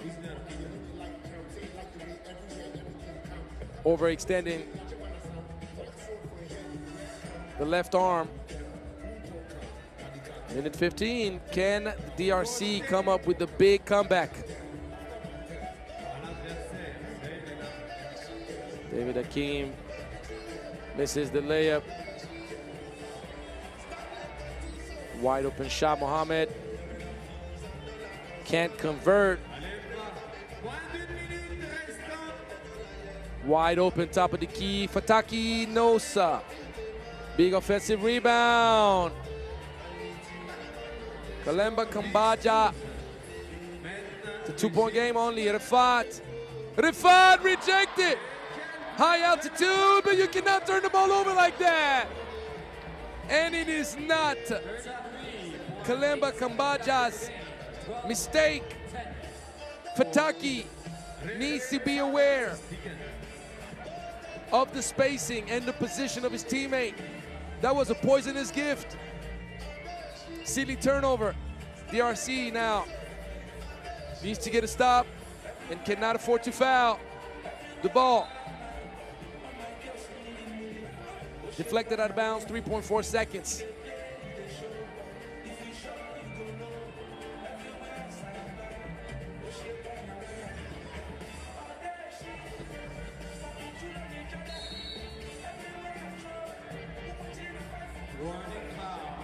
Warning for Egypt. Rifat misses, but the offensive board, luckily, it's going to be a, I don't know if it's a shot clock violation, but the DRC had the defensive rebound either way. So I don't really know what was whistled there. But it's not the first time that the Congolese players are caught watching the ball after playing defense. Contesting the shot is the first step, but you have to box out.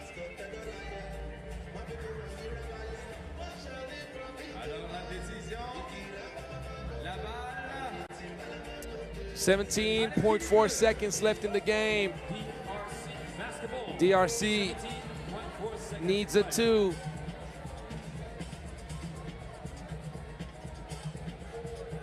Need a 2. David Akeem knows it. David Akeem ties the game up. And the steal. They could take it away if he takes the shot before the buzzer. Oh my God. Oh my God. I don't believe the shot is going to count. But the DRC takes this game to overtime no matter what.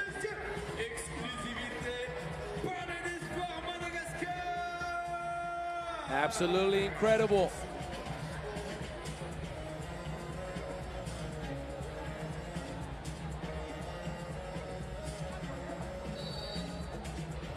Oh my goodness! The shot is gonna count! And Egypt, or were they just checking whether it was a 2-point shot? Hold on. I think they're checking that the first shot was a 2-point shot.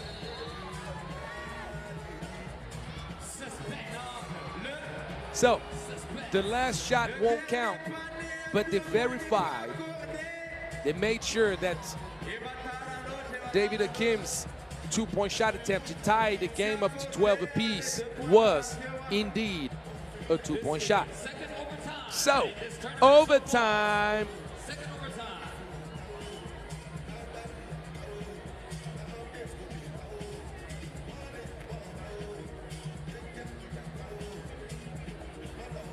So who started off with the ball?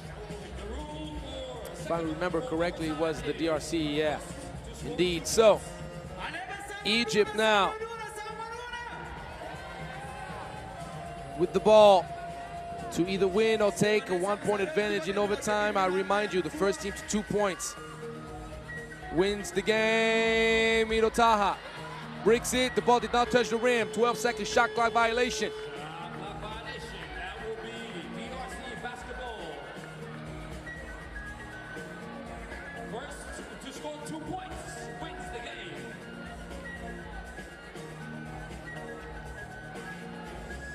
So, Congo, what you got for us, baby? David Akeem gives it inside. Strength advantage. Ooh, I was going to say strength advantage in favor of Franck Fataki. It was an offensive foul call.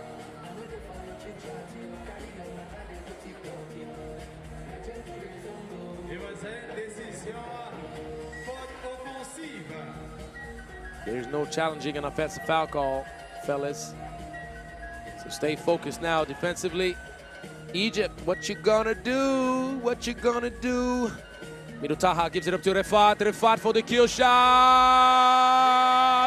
Refat knocks down the 2, and the DRC had too many opportunities.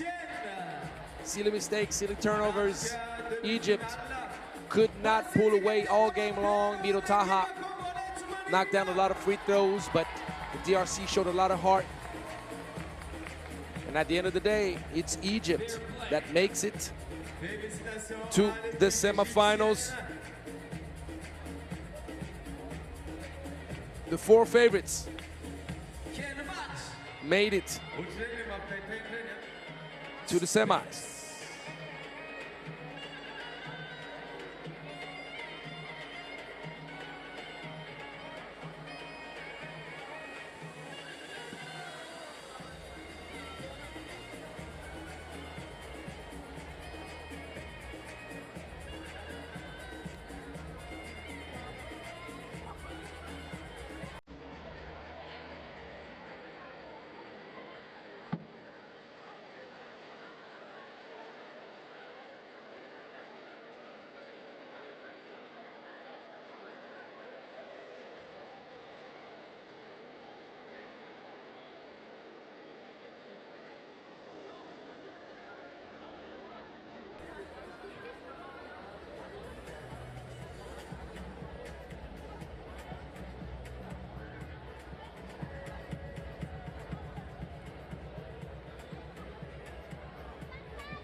zotsika misy showkel jaya miaraka amle B-boys. You see the bracket?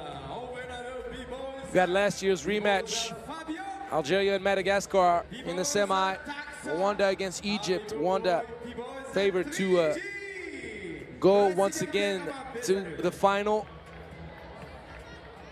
It's gonna be great. We're gonna have a very short break, and then we're gonna give the court to the ladies with Madagascar and Kenya, the first semifinal in the women's bracket.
Here's the bracket of the semifinals. Madagascar against Kenya. That you already knew. And Rwanda against Egypt. We're going to start off with the local fans' favorite. Madagascar will try to do its best to get back to the medal game. Historically, as mentioned, only 2 federations have managed to go back-to-back on the women's side. Nobody ever did it on the men's side. And this year, Madagascar has an opportunity to do it with both teams, both men and women. Excuse me. Both men and women in position to do so. Mali is the first team that did it on the women's side, back-to-back in 2017 and 2018. Egypt is the second team in 2019 and 2022. And now, Madagascar could do the back-to-back in both men and women, having won both gold last year here in Antananarivo. Coming right up.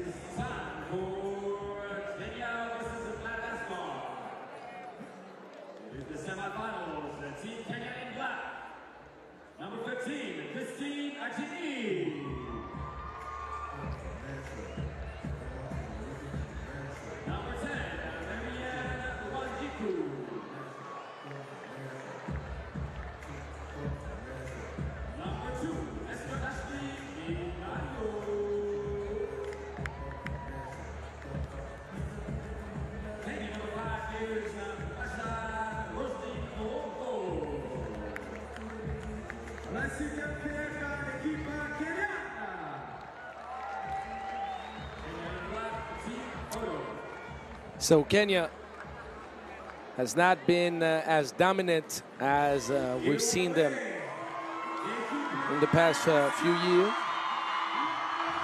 But Kenya is still in position to earn a medal, having 2 chances now with the last day of competition.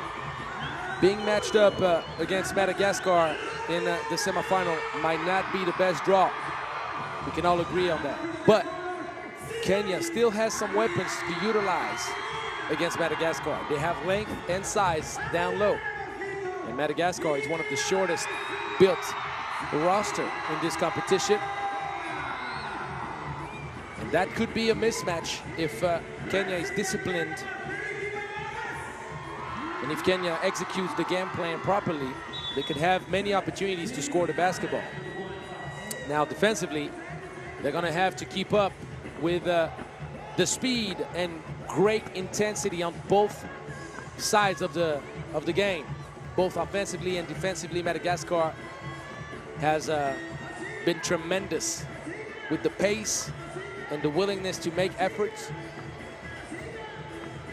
But yesterday's story may not be today's story. So let's find out.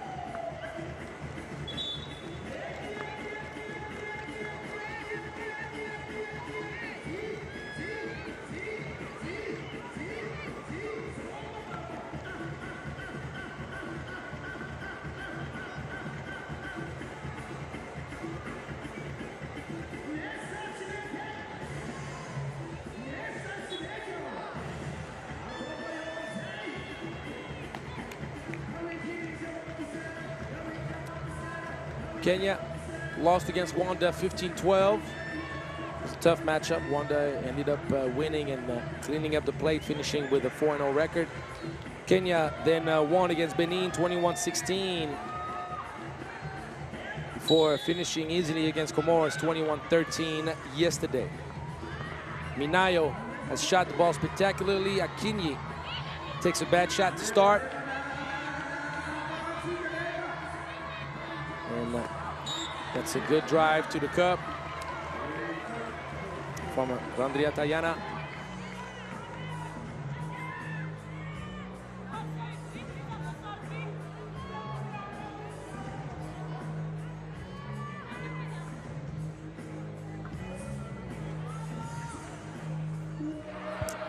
for Madagascar. Jaufera has been spectacular, averaging 8 points per game. She's leading all scorers in the competition. And Jaufera heard me mention her name in the Bluetooth and starts off the game hot. Akinyi all the way to the cup. Easy money. Good cut, good feed. The off-ball movement, Sidney Andrea Majarina giving an option for Ravaka. Pass it up, but be careful. Minayo, third leading scorer in this event so far, with 7 points per game. And Minayo, following her own mess, will draw the foul. If Kenya can count on both Akinyi and Minayo to go off, Kenya may have a chance to join the final. It's about a clash of styles, speed against strength. Ooh. Unfortunate turn of events for Sambatra Rimiora, who did the hardest part, getting all the way to the cup, but she misses that little lay.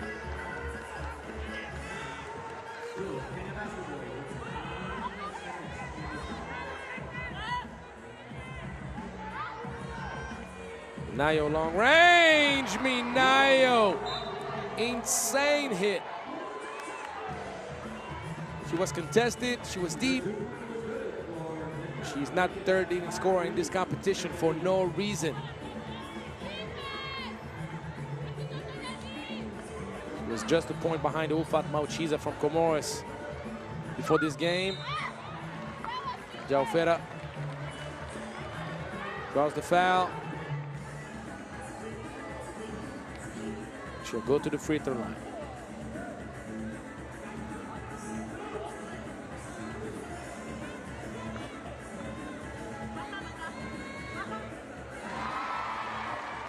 One-point lead for Kenya.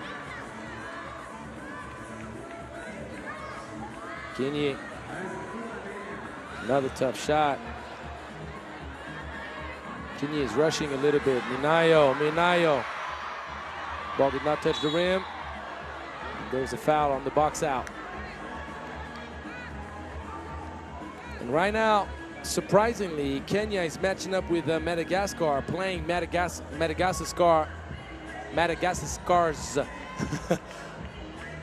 type of basketball.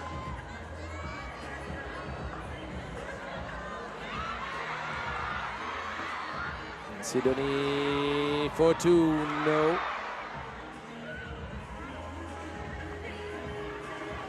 Good driving kick, wide open two at the 45. Good hands, you got to clear of the ball, which is done now. And speed against height and strength. Speed cannot find a way. Mismatch action down low. And the foul drawn, which is the 13th foul against Madagascar.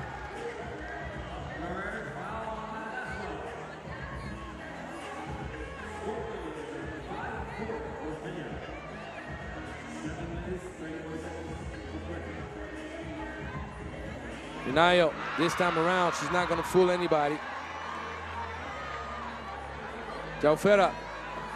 Oh, yes. Oh, yes. That's a hard matchup for Wanjiku on the outside. And Akinyi missing down low. It's close to unforgivable. If you want to make it for the gold medal game, you want to make it to the gold medal game, you have to make those. No excuses.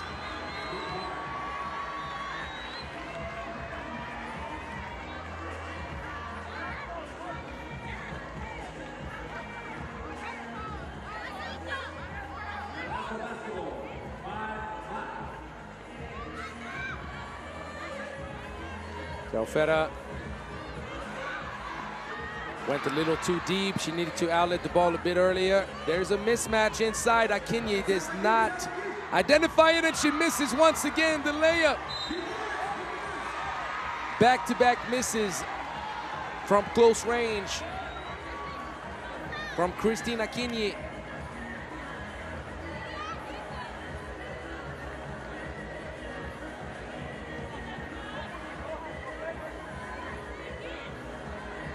Long range using the glass. I'm not sure she called the glass. Does not matter. It counts the exact same. Jaufeta enables Madagascar to take a 2-point lead. Kenya is a tough matchup for them because Kenya is strong and tall. But Kenya has not been able to capitalize on that advantage.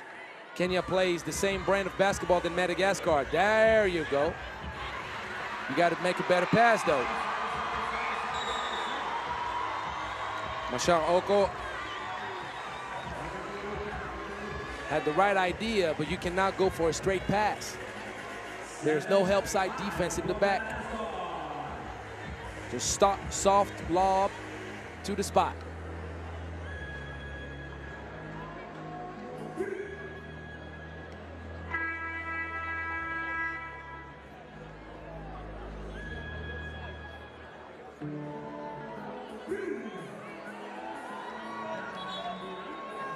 Already 5 points for Jaufeta.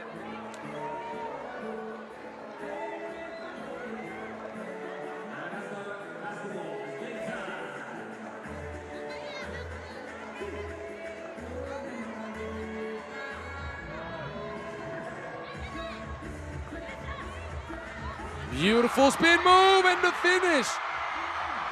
Tukinaya, Sambatrari Munyora, giving a 3-point lead to Madagascar.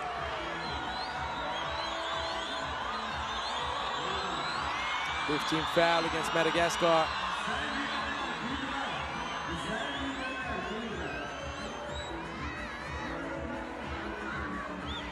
Minayo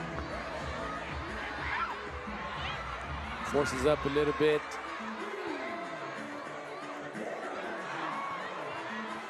There's going to be a foul before what could have been considered a travel.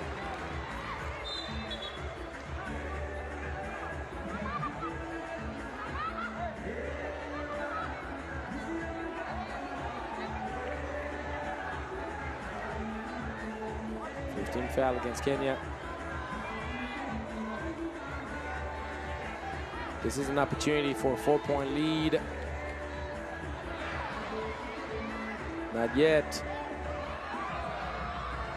And the turnover. Oko did not withstand the ball pressure. Trying to dribble it out. And ISO work got you in the blender. Get all chopped up, smoothie style. Kenya responds real quick. But what a move. What a great footwork from Sambatrari Munyora.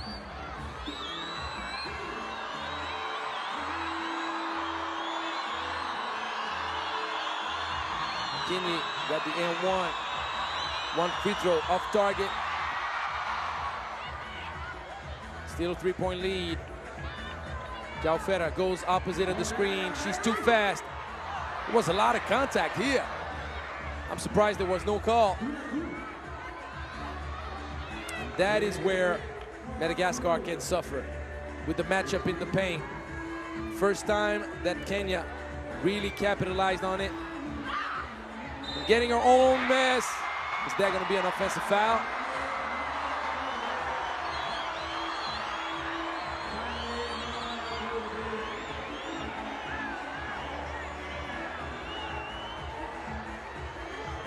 That's the 7th team foul. As it is an offensive foul, Kenya will not shoot free throws.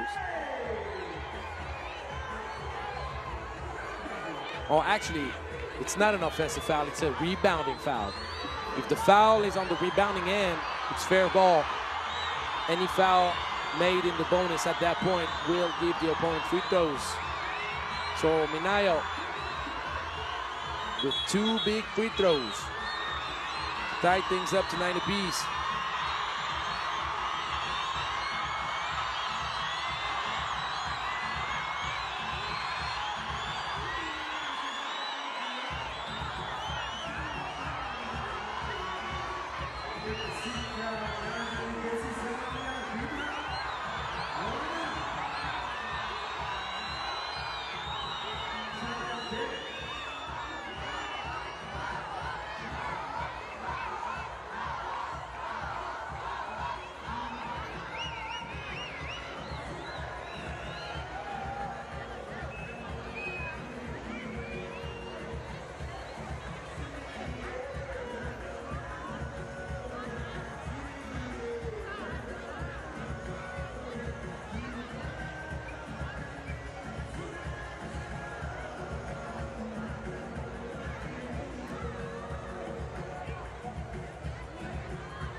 So it is a rebounding foul.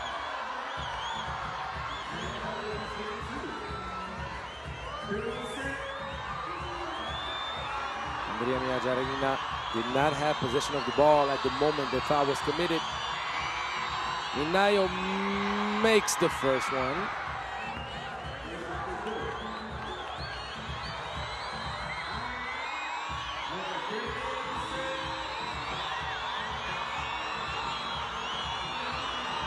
No one is matching up with Jaufera. Good backdoor cut. The bucket. Once again, a good pass from Andrea Tayana. And Minayo from deep. Minayo for the kill shot. She's playing out of her mind. Coming up with big buckets after big buckets. Jaufera says, look, I'm the leading scorer out here. McKinney, that is a bad shot. Jaufera will kick it out. Great driving kick, wide open look. And this time around, Madagascar makes sure to be careful with the foul. Ooh!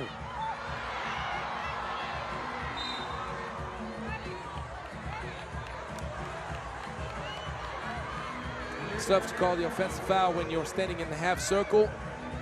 But this time, and it's the second time in the last 2 minutes, Kenya has found the favorable matchup close to the basket. We knew going in that Kenya had size advantage. Utilizing that advantage is another story. Jaufera off target. That's a moving screen from Akinyi. 16th foul against Kenya. Now both teams in foul trouble.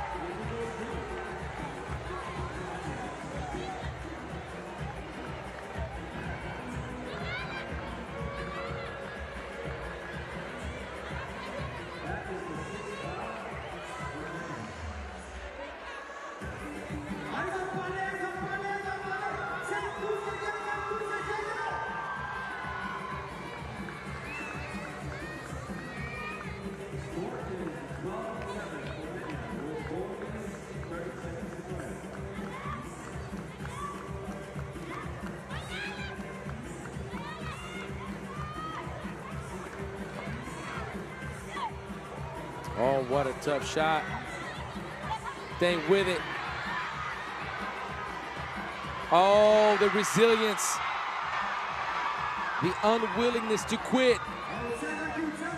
No foul call. 12 apiece.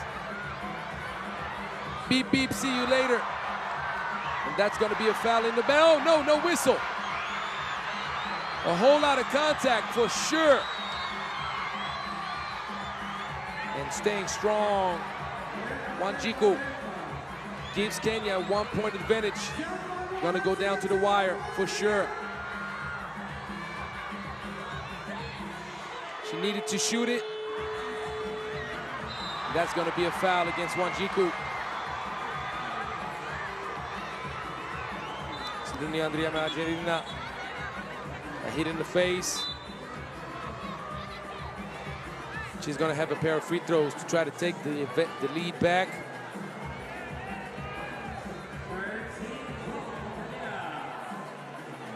This game can go either way.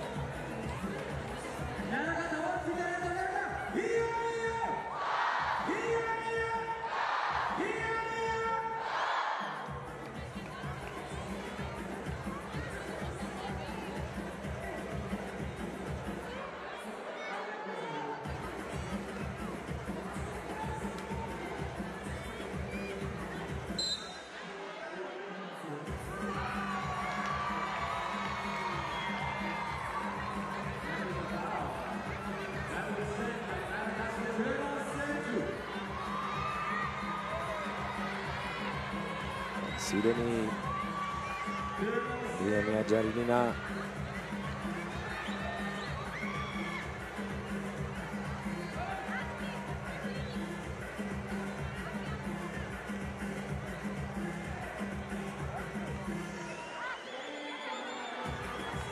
She's a bit shaken up. She got hit in the head. Misses a free throw. Actually, she got hit in the right eye. To be more precise.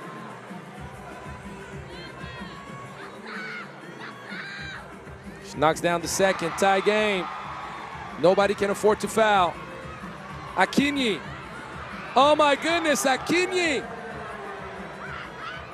Unexpected turn of events. Akinyi with the dagger and the quick trigger. Big bucket. 15-13. And drawing the foul. 2 free throws coming up. Kenya on the verge of upsetting the defending champs. Be careful now. Kenya is the defending bronze medalist. So it's not like we're not talking about a mighty opponent.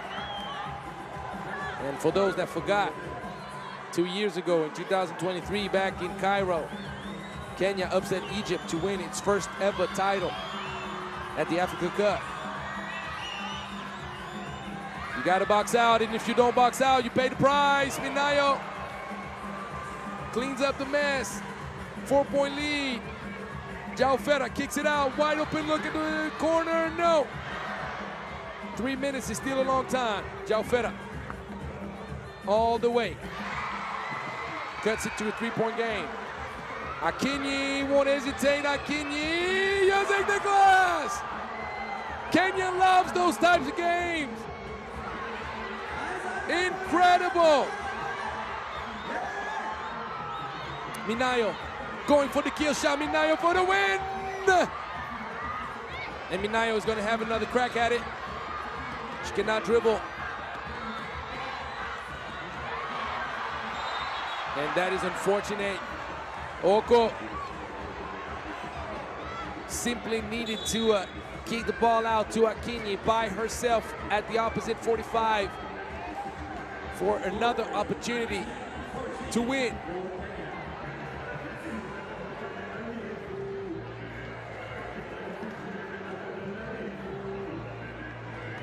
If Madagascar escapes and manages to make it to the final,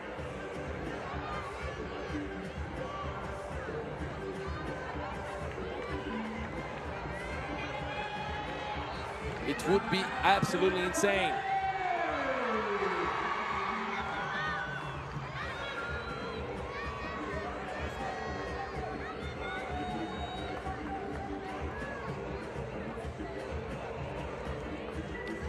Jaufera sees daylight.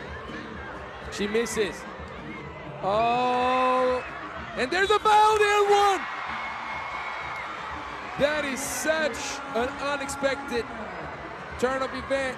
Wanjiku, who's almost double the size of Samatrari Miora, does not get the defensive board. And Tokinaina has now 2 free throws, knocks down the first, can knock down the second to cut it to a 2-point game, which means Madagascar, he's that much closer to potentially steal the game away from Kenya. Akinyi does not make it. Minayo goes for the step back. Great defense by Jaufera. An incredible finish once again, Samatrari Miora. And Akinyi for the kill shot. Oh!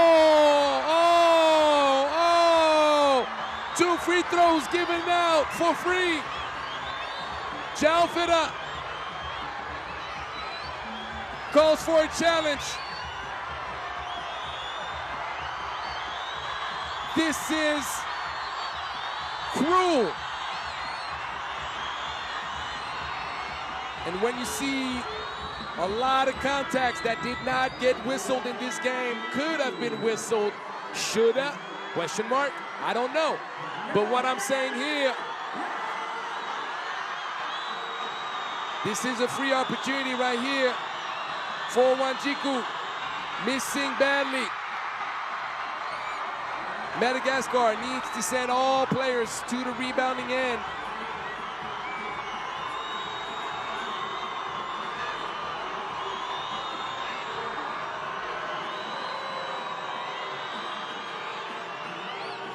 Jalfera will remain out.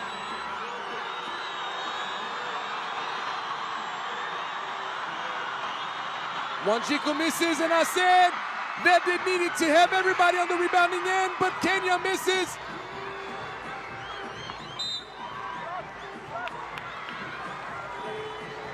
Oh for 2. But that's the one where Jalfera needs to go to the rebound.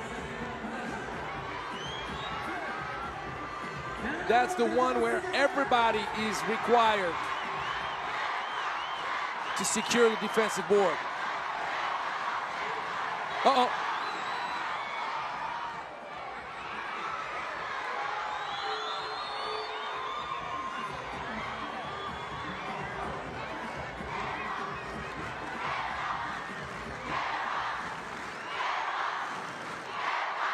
We got a thriller in Antananarivo. Minayo with the deadly jab. Minayo gets the bucket. 2-point lead. Kenya 1 point away. Jalfera long range. No.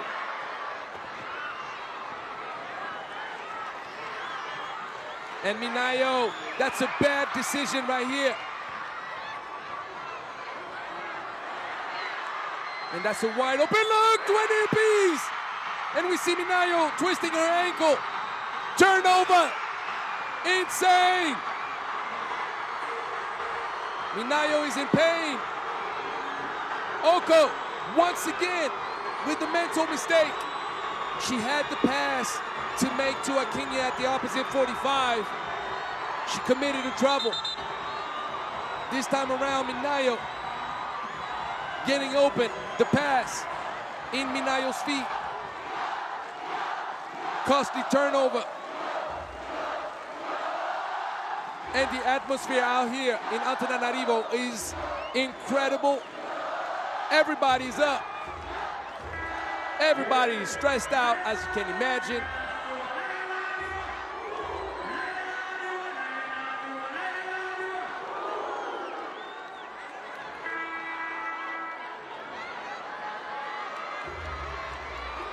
Minayo will remain out.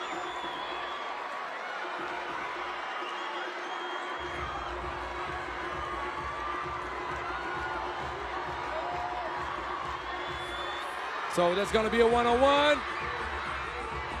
Great footwork, and that's game! Game!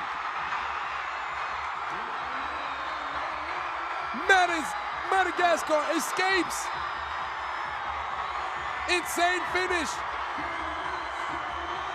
Samba de la Riñona writes history for Madagascar. Back-to-back finals. Opportunity for back-to-back titles.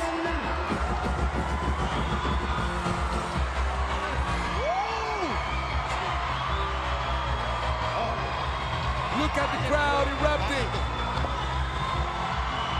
Look at this arena. Le palais des sports et de la culture, Mahamasina, erupted.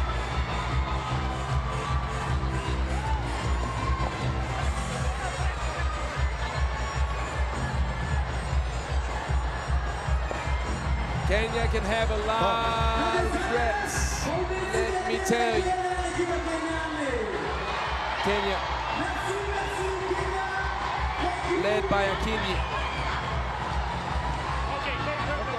will play once again for bronze. Who against? We're going to find out soon. Félicitations Christiane pour toute l'équipe de Madagascar pour ce match Magnifique. Lorsqu'on était mené 14 à Congratulations 19, for you and à quoi all toi, the ladies. toute l'équipe pensait à ce moment-là pour revenir dans le When you match. were led by 6. On a pensé à Madagascar, à tout ce monde dans ce What went down gymnase. for you Merci guys to turn beaucoup à things vous around? tous. Maintenant qu'on She's a giving gagné, credit to all the faire ce people match showing support. pour la finale, on va la gagner, c'est ça? Bien sûr qu'on va le faire. On va le faire, on va donner le maximum. And the question is Merci now that you've Christiane, made encore it, félicitations. that you've made it to the final, you're gonna win it, right? And she's like, of course we're gonna do it. We're gonna do it for our people. All right.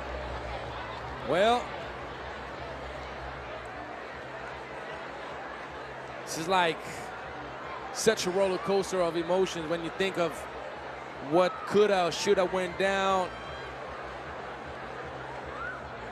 Kenya had the opportunities.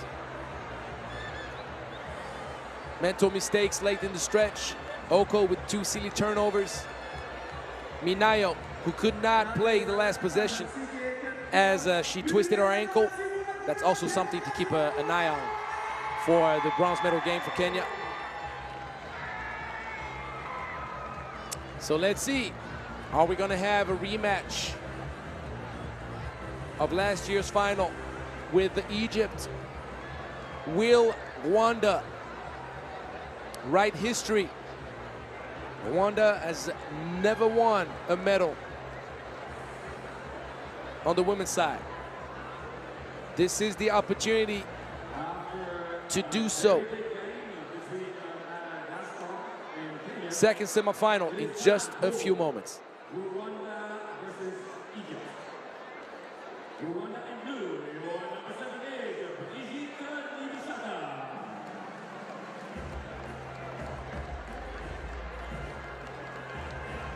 Number 0 is Henriette Wipwe.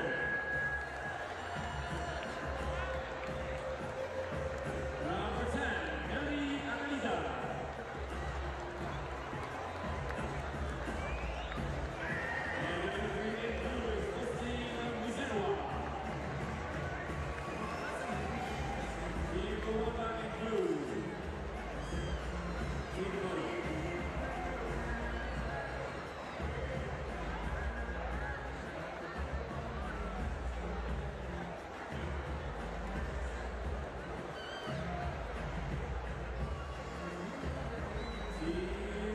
Egypt.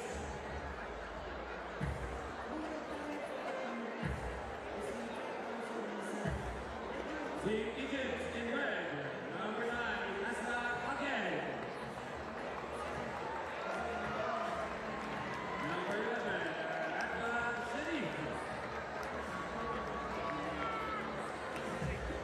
Number 5, Nura Ali Abdelalim.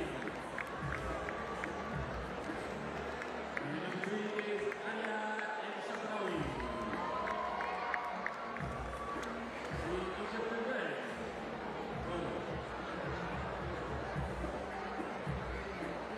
La sécurité remarquée l'équipe armée Égypte.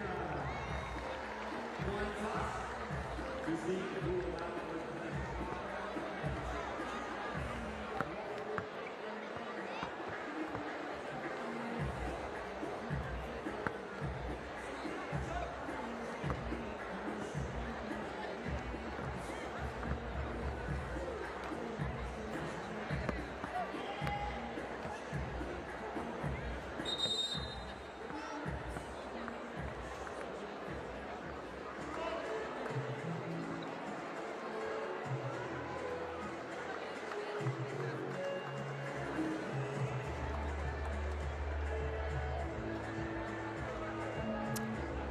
So Egypt and Rwanda ended up with a perfect 4-0 record.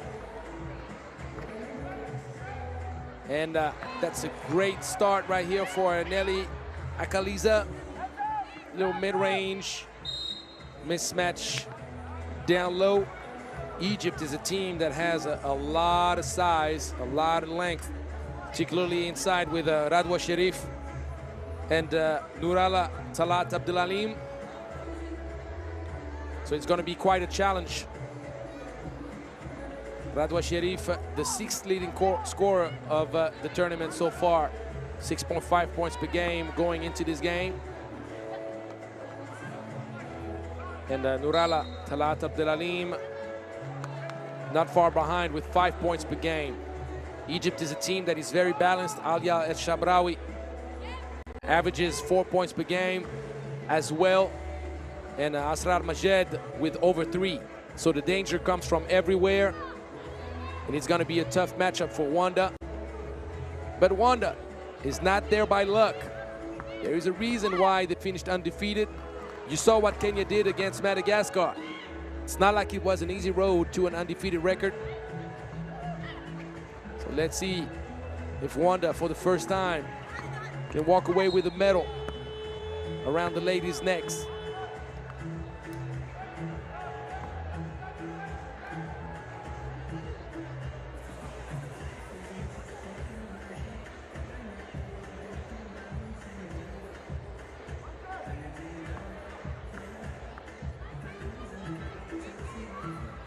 Rwanda is also a team with a very balanced offense. Henriette Wimpaway, 4th leading scorer, with 7 points per game. And you have Faustine Muzewa, 7th with 6 points per game.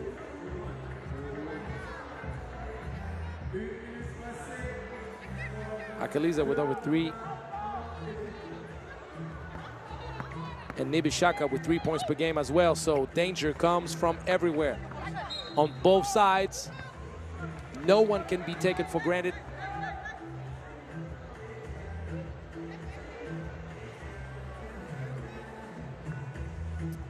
After this game, we will have reached the halfway point for today's action. We had 19 games on the Friday. Nice take. Wimpaway all the way to the bucket. You cannot miss those. Good defense. Akaliza kept it clean. Wimpaway kind of went a bit too deep. There's size advantage in the paint. Ooh, ooh, ooh. Akaliza, luckily not on the highlight. But you have to understand that Alia El Shabrawi is as shifty as you can make him.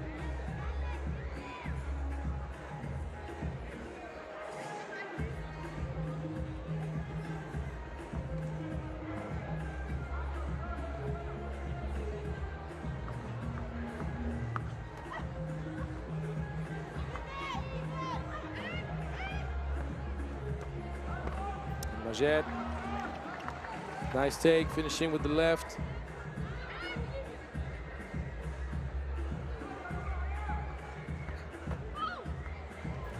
Good floater. The turnover. Quick trigger. Unsuccessful for Muzewa.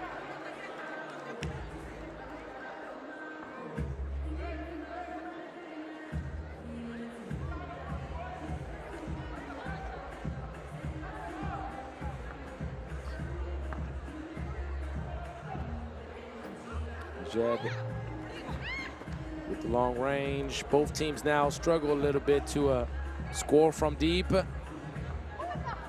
Bishaka. Oh. Sometimes the ball will be cruel with you. Shabrawi. Beautiful. The pace. You could expect her to go with the behind the back or spin and whip away. Responds right back to give a 2-point lead back to Rwanda. Mid-range, Shabrawi. The skill is real. Ushaka. A little bit short. That Shabrawi. Al-Shabrawi gives Egypt a 1-point lead. Alia El-Shabrawi says, don't worry, ladies. I got you. ISO mode. What you gonna do? Pull up on you, mid-range, a little bit off target.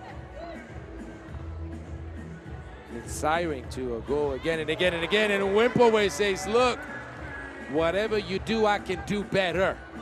I can shoot the two better than you.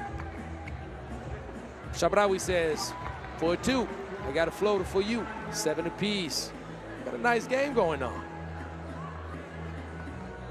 We got a good old Western shootout between El Shabraoui and Wimpuwe. Both players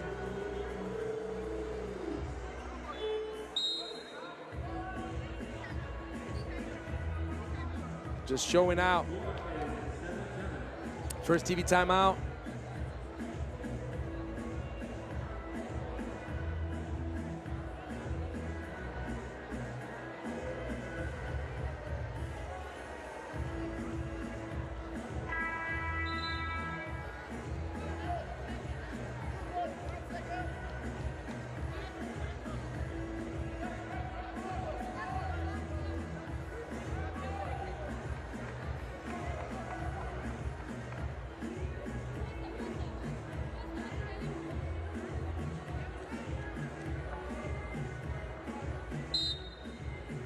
There's a travel.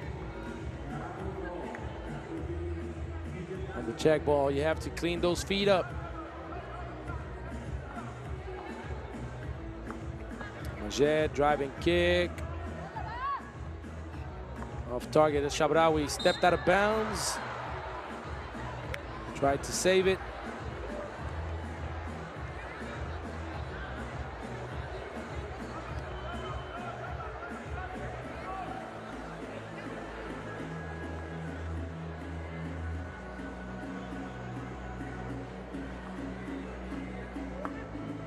That's going to be a jump ball. And you can see the intensity. Aliyah just boxing the ball. Her competitiveness is unquestionable.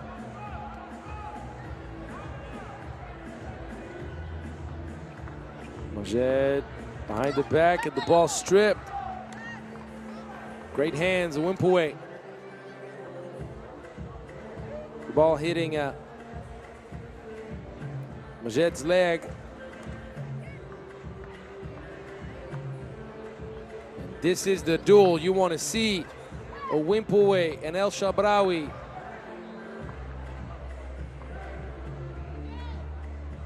Quick trigger.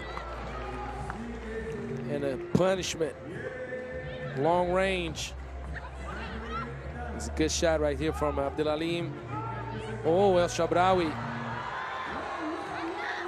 El Shabraoui forcing a little bit. You have to recognize that Nurala Talat Abdelalim just knocked one down. She's by herself on the left.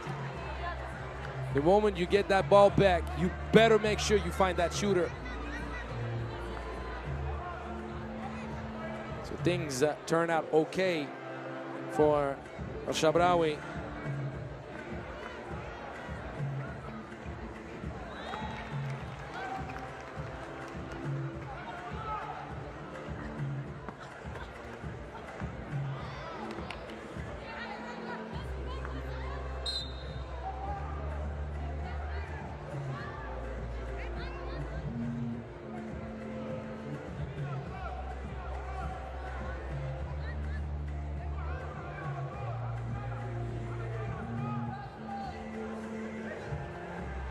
Nice flash.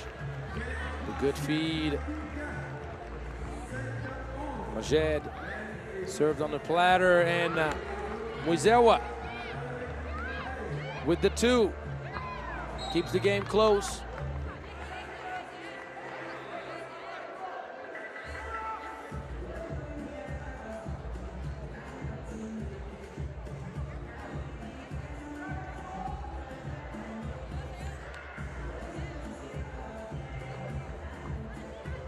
Range, Wimpuwe. Off the handoff from Muizewa. 11 apiece. There's going to be a defensive foul and one free throw coming up for Nurala Abdelalim.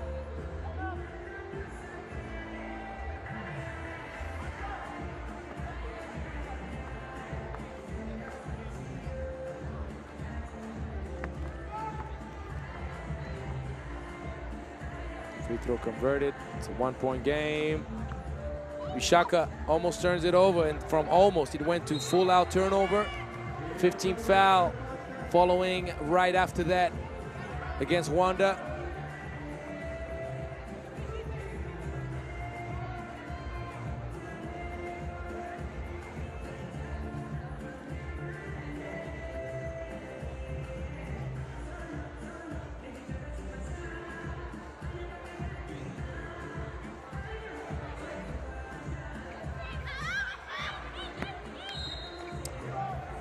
Good trigger.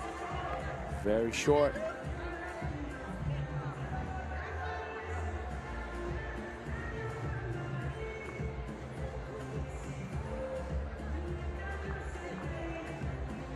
Range. This time a bit short for Wimpaway. Jed attacks that closeout.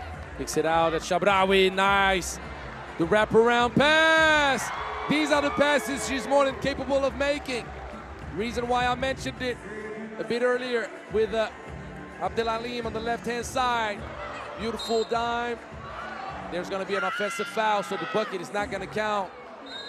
El Shabrawi finding Majed. Will we have a rematch of last year's final between Madagascar and Egypt? Are we going to end up with the same podium in the same order?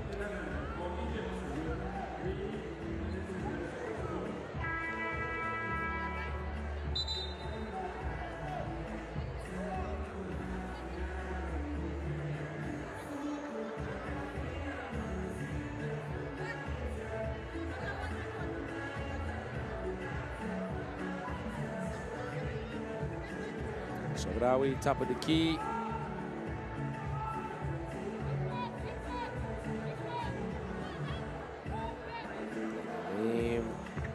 Good off target. And the length and size in the paint of Egypt is being felt right now. Radwa Sharif with the offensive board. Ooh, beautiful move. Beautiful kick out. Not the same result as the previous one from El Shabrawi. Shabrawi, no love, good box out. Wimpaway gives it up, Akaliza off the mark. There was a mismatch down low.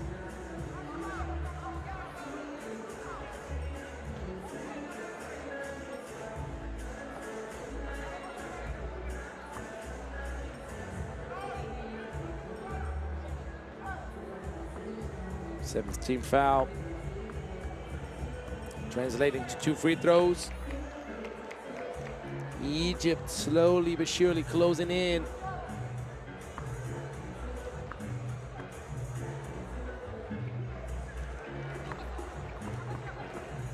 Egyptian ladies won that rematch.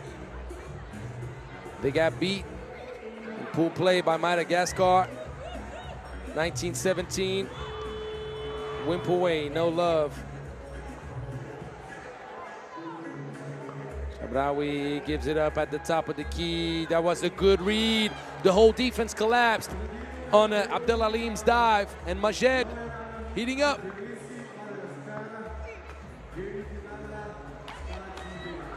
Two points away. Rwanda cannot afford to foul. El Shabrawi has speed advantage, but there is the mismatch down low. For the game. Off target. Wimpaway. Be short.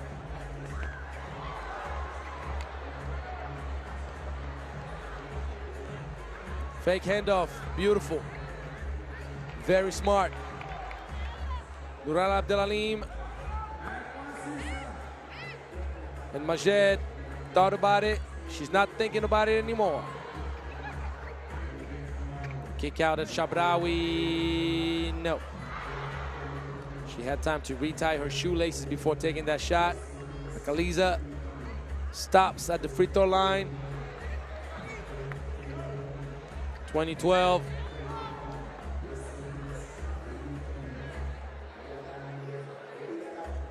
There's no discussion who's going to end up victorious.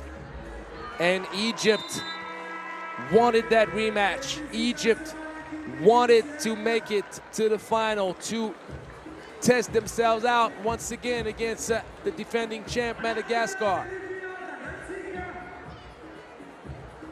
Egypt and Madagascar have been battling the past 3 years. And they have some scores to settle.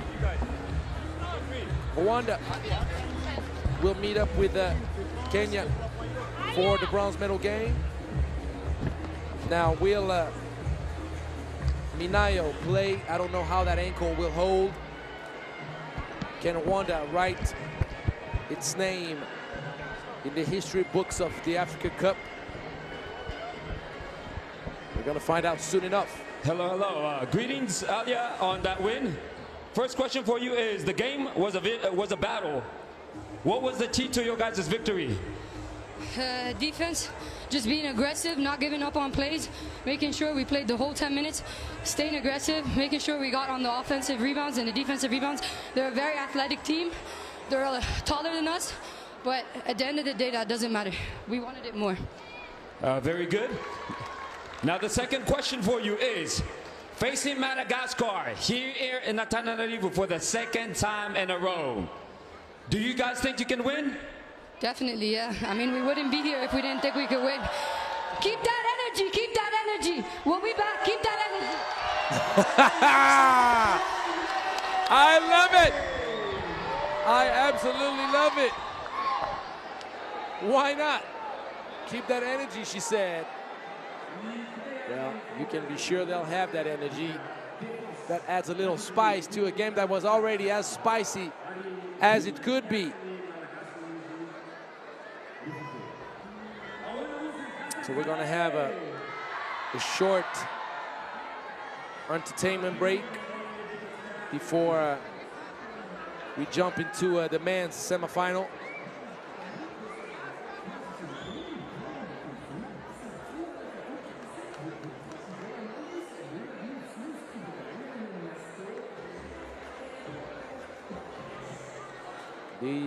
This is the bracket with the 2 medal games coming up on the women's bracket.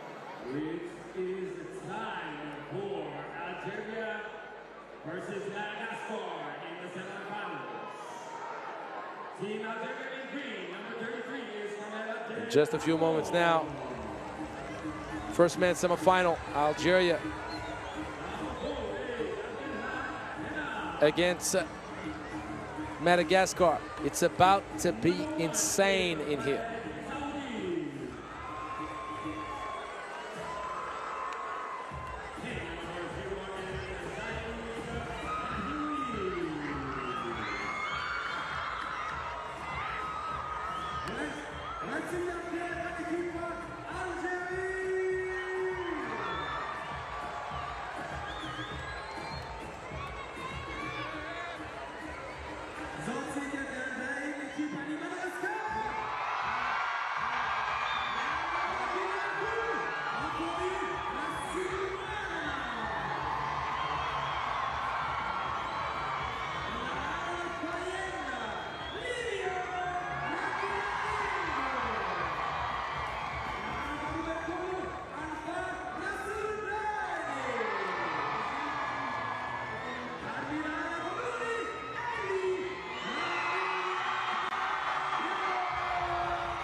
Many would consider those two teams the two best teams in the event, and very probably the two best teams in last year's event as well. And for the second time in a row, those two teams meet up in the semifinals. And for the second time in a row, somebody will have its heart broken.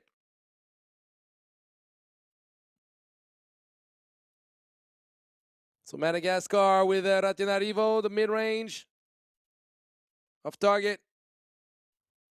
Saudi had size advantage on Eli. Randria Mampionona down low. Madagascar could count on a very strong duo of Randria Mampionona and Solondreni, both 8 points. And Saudi, with a great finish, scores the first point for Algeria.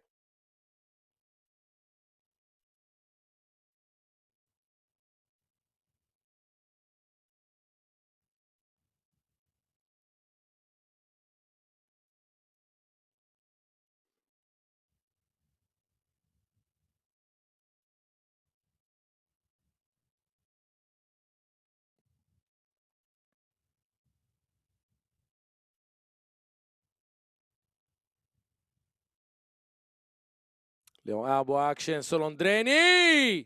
Rejected. Antananarivo decided to keep it. He had Solondreni open at the 45.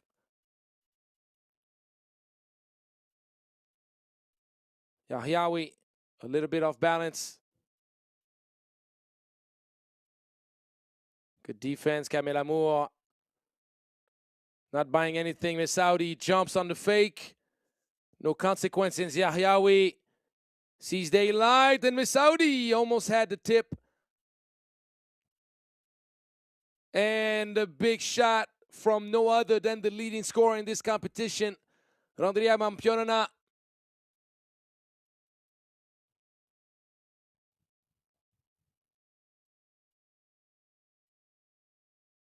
Two-one. Two-man game for the big jam. Perfect pass, perfect timing. And a big boy finishing up strong. Eli missing the little floater. Solondreni trying to sneak one past the defense. Not happening. ISO work. ISO work. Yahyaoui well covered. Stays with it. Twice. Messaoudi, the big man in the paint, doing big boy things. There's going to be a technical foul. That's the second time there's a delay of game. Too eager to play defense after a made basket. Messaoudi has now been teched. 3 apiece.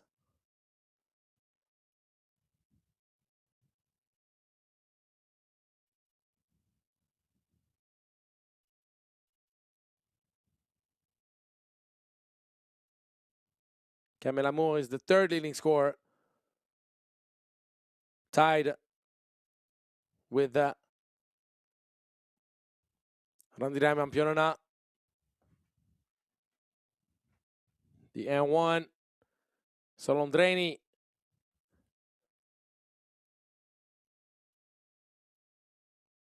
Decided to color his hair silver. With the game he played right before, you could almost call him the Silver Sulfur, but I'm pretty sure that he has gold on his mind. Randria Mampionona, the pass fake had everybody shaken up. Yahyaoui and Kamel Amour almost hugged it out after that fake. Kamel Amour, no love. There's a push in the back, the offensive board. Abdelhak Henna.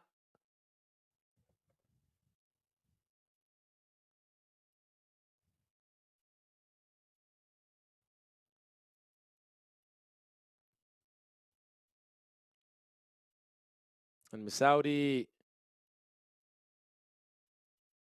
moves his feet, makes things hard. Great extra pass. Kamel Amour by himself at the 45. Misaudi, the offensive board. Yahyaoui, yes, 5 apiece.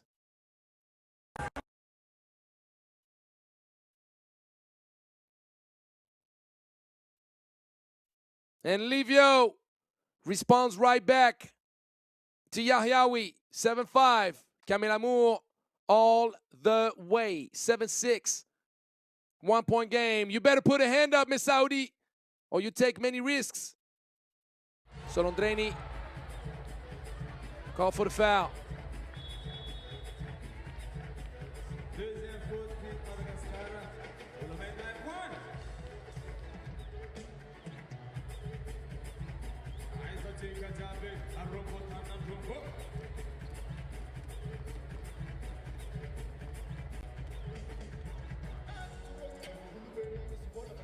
Our next game will be between Rwanda and Egypt. Still in the mix. Last year's semifinal ended up with a 2018 score in favor of Madagascar.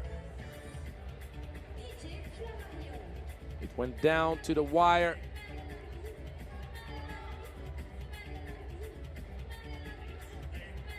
Can Algeria come up with a big win?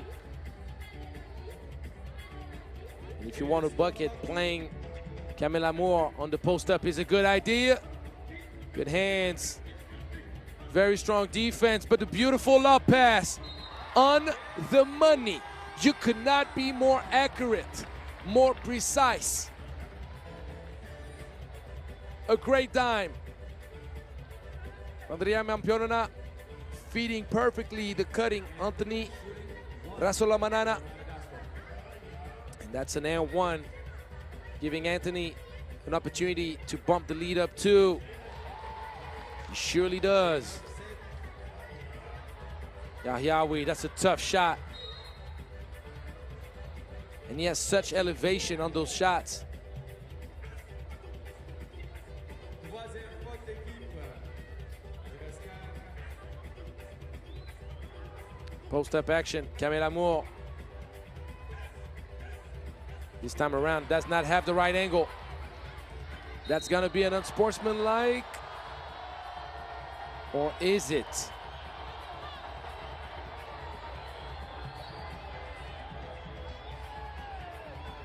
Décision arbitrale. Yes, all right.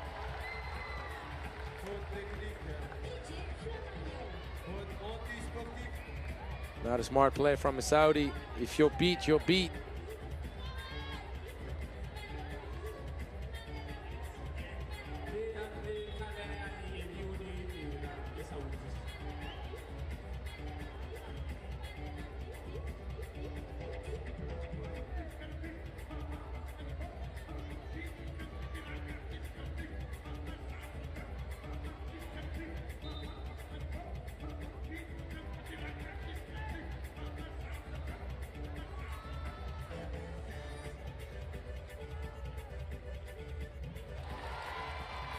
Three-point lead, Eli.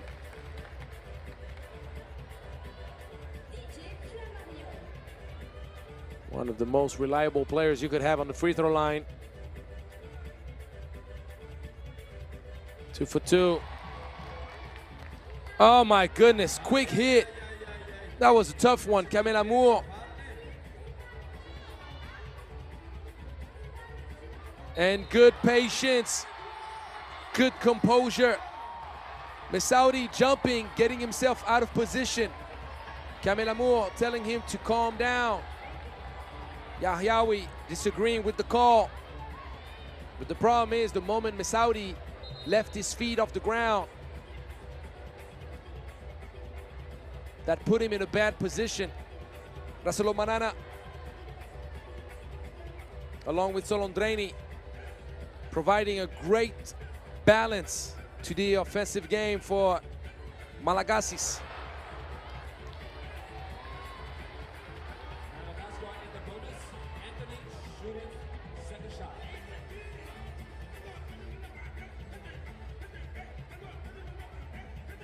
4 for 2. Camille Amour. I'm not sure this one wasn't sportsmanlike.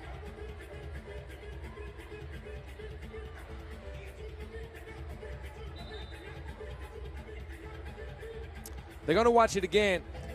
It was not as evident, as obvious as Misaudi's. Question is, was there a play on the ball or not?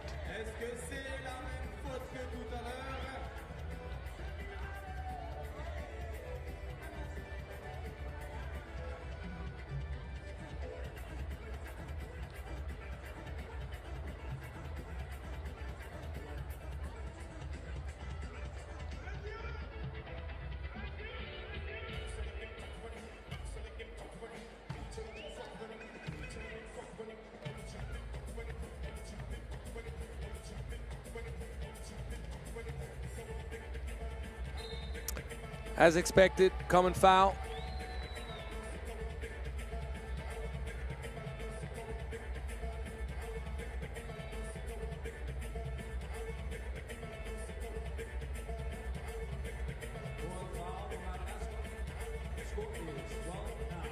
And he's going to be deemed on the ground. Algeria trailing by 3.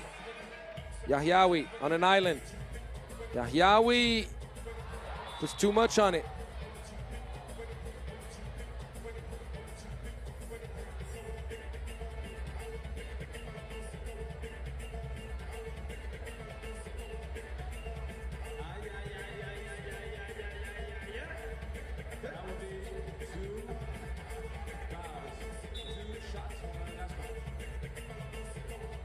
Foul against Algeria. The lack of discipline defensively right now is costly for Algeria. Too many whistles, too many foul calls.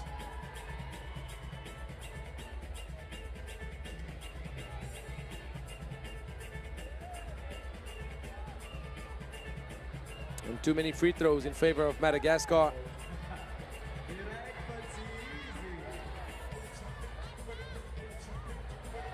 And the bad thing for Madagascar, they could be up 6 right now. It's three straight free throws missed. 4-point game.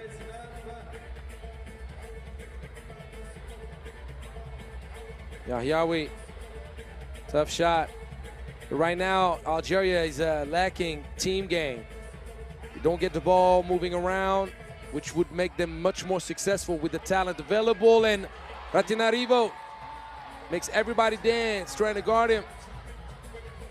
Algeria keeps on shooting fast and keeps on giving the ball back even faster. Miscommunication defensively, not paid in full. Solondreni will not get the whistle. Camille Amour, no love. Good reversal pass, and Randrea Mampionanai so good. Attacking gaps right off the catch. Closeout defense is a nightmare against him. Yahyaoui, beautiful. With the Pinoy step. Oh, got you. But didn't get you all the way. Yahyaoui with the pump fake gets his own mess. The rebound. The game is not over. You can imagine that unless you take an hour to close out and you allow for Antananarivo to retie his shoelaces and say hi to mama in the stands before taking the shot. 6-point lead. Cut it to 5, but the pace is not playing in favor of Algeria. Beautiful pass, easy money. Solondreni. Algeria down 6. That's going to be a moving screen, and Algeria is not on that level yet. Madagascar showing why they're the defending champs. The mastery, the nerve control, the basketball IQ, everything on display for Madagascar right now.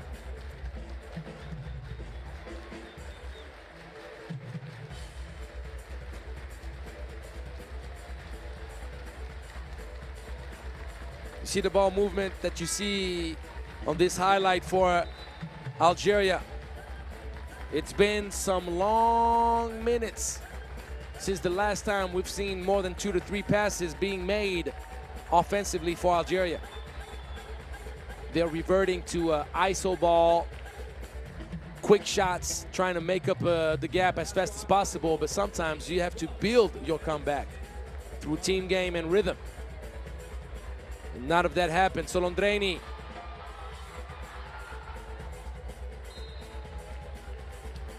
The ball stays in possession of Madagascar.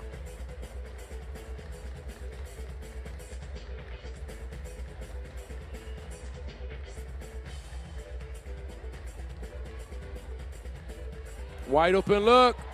Keep on giving the men wide open look. Keep on paying the price. 2012. The foul on Kamel Amour. 2 free throws coming up. Second TV timeout. Incredible pace. 20 points already for Madagascar at the second TV timeout. Wow.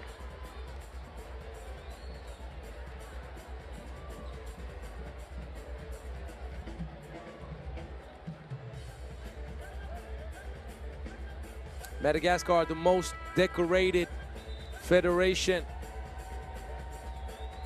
along with Egypt in Africa Cup history.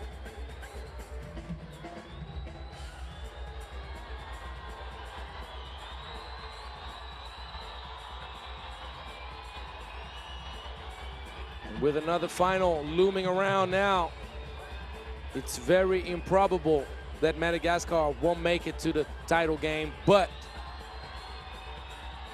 we've seen some madness before. I've seen so many games with crazy scenarios.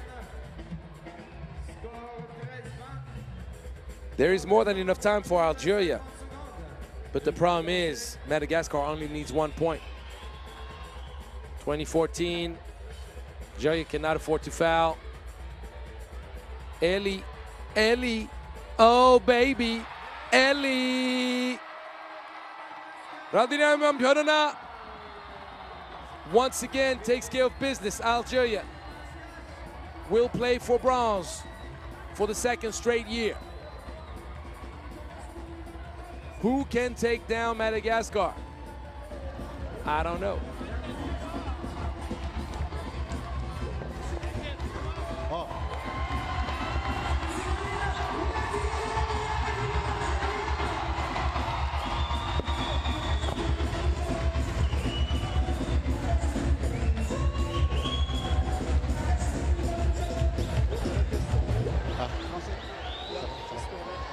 Alors, d'abord, félicitations, Eli, Madagascar, pour cette victoire.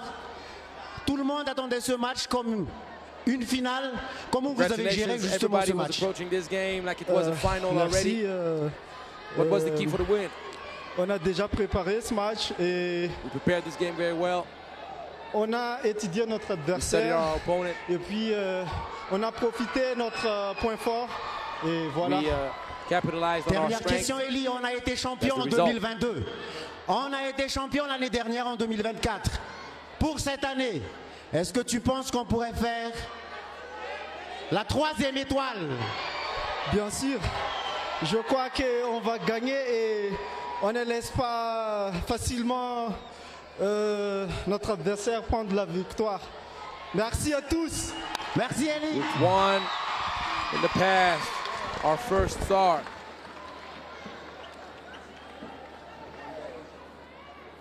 Back in 2022. We won last year. Are we on our way to get that 3rd star? And Eli said, look, we're not going to make it easy on our opponent. And it is to be expected. The question is, are we going to have a remake of last year's final against Rwanda? Not gonna lie to you guys. After what I've seen in the first game in pool action between those two teams, with Madagascar winning 21-18.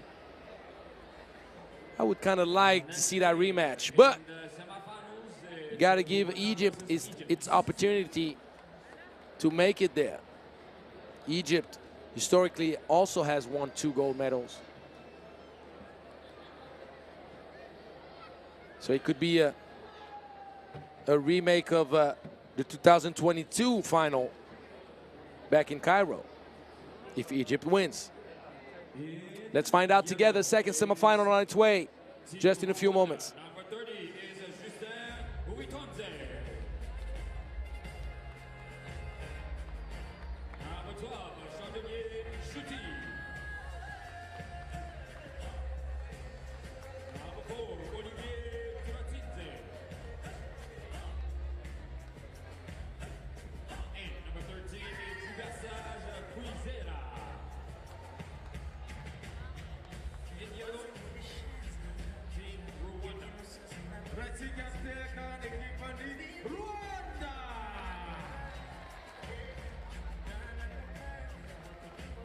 In red, we have Team Egypt. Number 9 is Mido Taha. Number 34, Mohamed Yasser Taha. Number 7, Youssef Refaat. Number 10 is Ahmed Yasser Mohamed.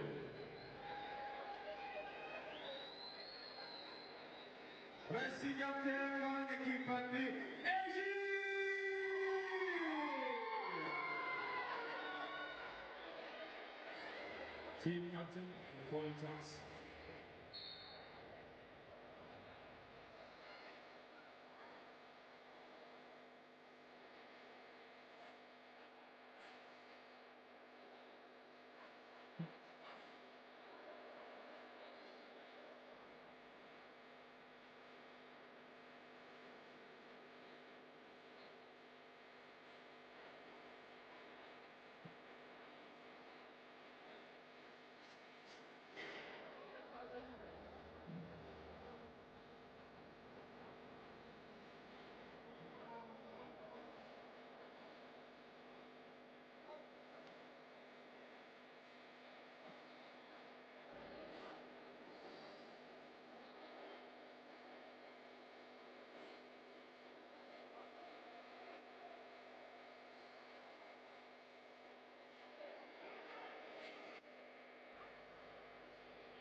Egypt and Rwanda, second semifinal on the way. Who will meet up Madagascar in the gold medal game? Mido Taha contested. Uwitonze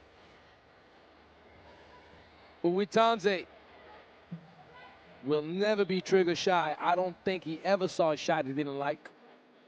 I don't think he ever saw a shot he was not prepared to take. Mohamed, long range. Turatidze, the rebound. Going in the corner. He's dangerous. Uwitonze will not get the whistle. Mido Taha, great move, but good thing Mohamed was hanging around. Uwitonze all the way! Did you eat breakfast this morning? I got a pancake for you. And let me add the maple sauce. The maple syrup. Are you kidding me? Taha translates dominating defense into smooth offense. Man, I made myself hungry.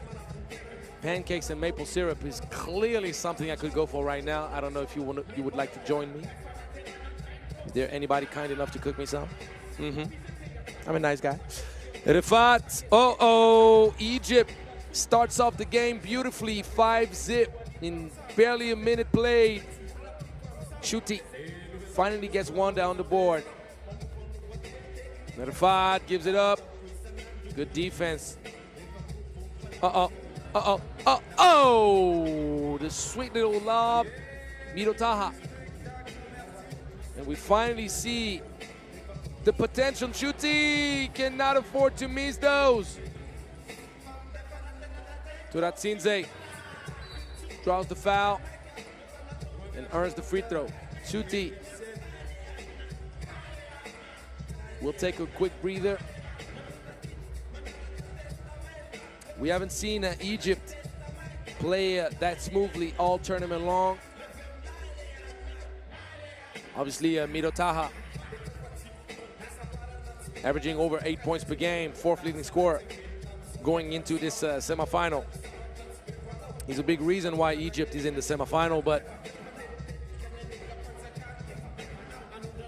kind of have a feeling that you haven't seen the best game that Egypt could still play, and now we're seeing that best game. Uwitanze trying to respond to Mohamed.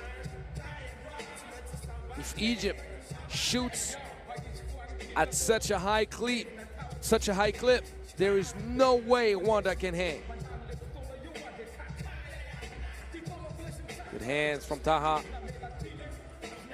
Find a hot hand. Mohamed gives it up to Refat. Refat said, look guys, can I have some fun too?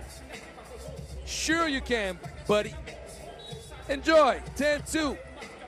Egypt. Unreal. And Rwanda experienced this same type of game in last year's final against Madagascar.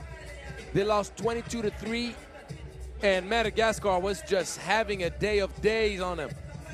It was just absurd. Mido Taha, no. Turatsinze for 2.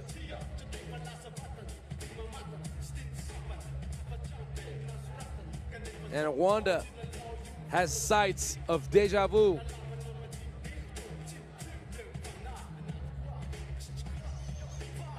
Can they get out of this?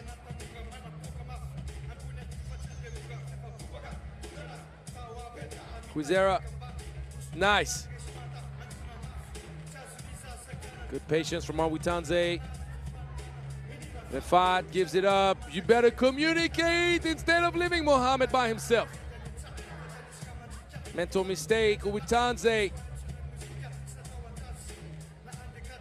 Will miss, uh-oh. Refat.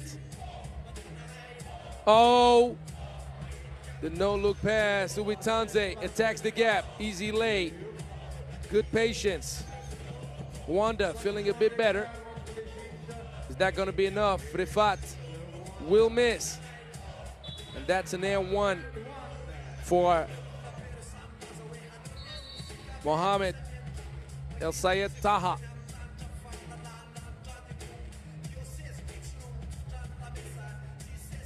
And at the first time out, Egypt is more than halfway there already. The problem for Rwanda isn't really the offense right now. It's more so getting defensive stops. You've seen too many mental breakdowns. The coverage is not up to par. You got to communicate better. You cannot afford to leave shooters wide open. Egypt has great rhythm right now.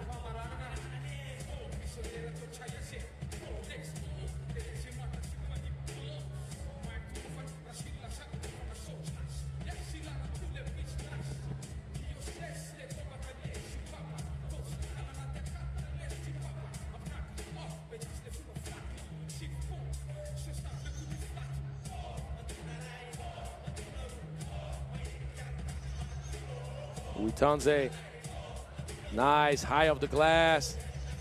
Mido Taha in the corner, no, well, yes sir. Went from no to yes with the friendly bounce. Kwizera, the response. Do we have a game now? Mohamed, a bit flat. Kwizera, the fake and the hang time. Oh, that's a pity. It's been a beautiful move. Mido Taha, one-legged, not a good shot. That's a much better shot.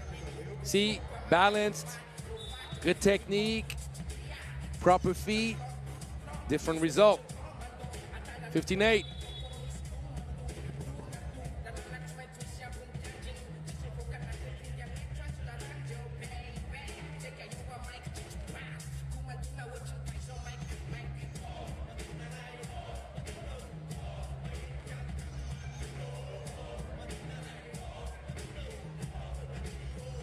Strong push in the back. Mido Taha was not even trying to handle that mismatch. Refat. Great bounce pass. The backdoor cut. Chuti caught watching the ball. Mohamed with the block. And Rwanda, who won the bronze in 2022, won silver last year. Did not participate in the 2023 edition. Beautiful, Mido Taha, extra pass. Oh, when Egypt plays that way. It's beautiful basketball. Turatsinze forces Mido Taha, quick trigger, see you later. 10-point lead, Rwanda head on the water. Shuti. Good shot. Game is not over. Mido Taha, beautiful behind the back. Refat burns the net up. 2010. Don't want to say it's over before it's over, but Turatsinze's 2 might be too little too late. Mido Taha, oh, don't do him like that. And Refat says, enough with that. Egypt, easy, 22-12. Didn't even need the second TV timeout. Rwanda back to the drawing board. Needs to play a much different game if they want to have any chance against Algeria to win the bronze. We're going to have a short break. Session 1 for the day is over. Be prepared for session 2, because it's all about the medals now. Mido, what a win. Congratulations on your win, going to the finals. Question for you, what was the key to your victory here? First of all, thank you for all the fans. I like the crowd very much. We come here for the win, so that's what matters. Okay. Now the second question is, you're facing Madagascar here. Do you think you're really going to win it? I think why not? Zanoni ni Malagasi, Funo Zaru, and Resita Turana. I want to know who's Malagasi. They don't think you're going to win it, but good luck to you. Thank you guys, but I think we win. So the boys and the girls have the same energy, huh? They want the crowd against them. Let's watch some highlights before we cut the live and prepare for session 2.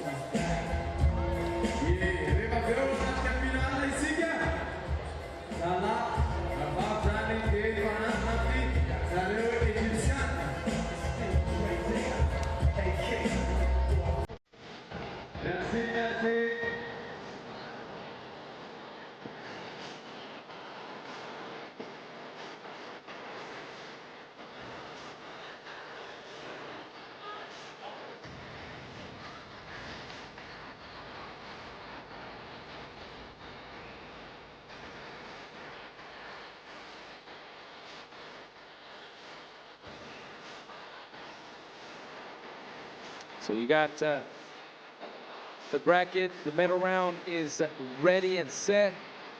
And in both men and women's brackets, it's going to be Madagascar and Egypt battling. You do not want to miss that. So stay with us. We'll be right back.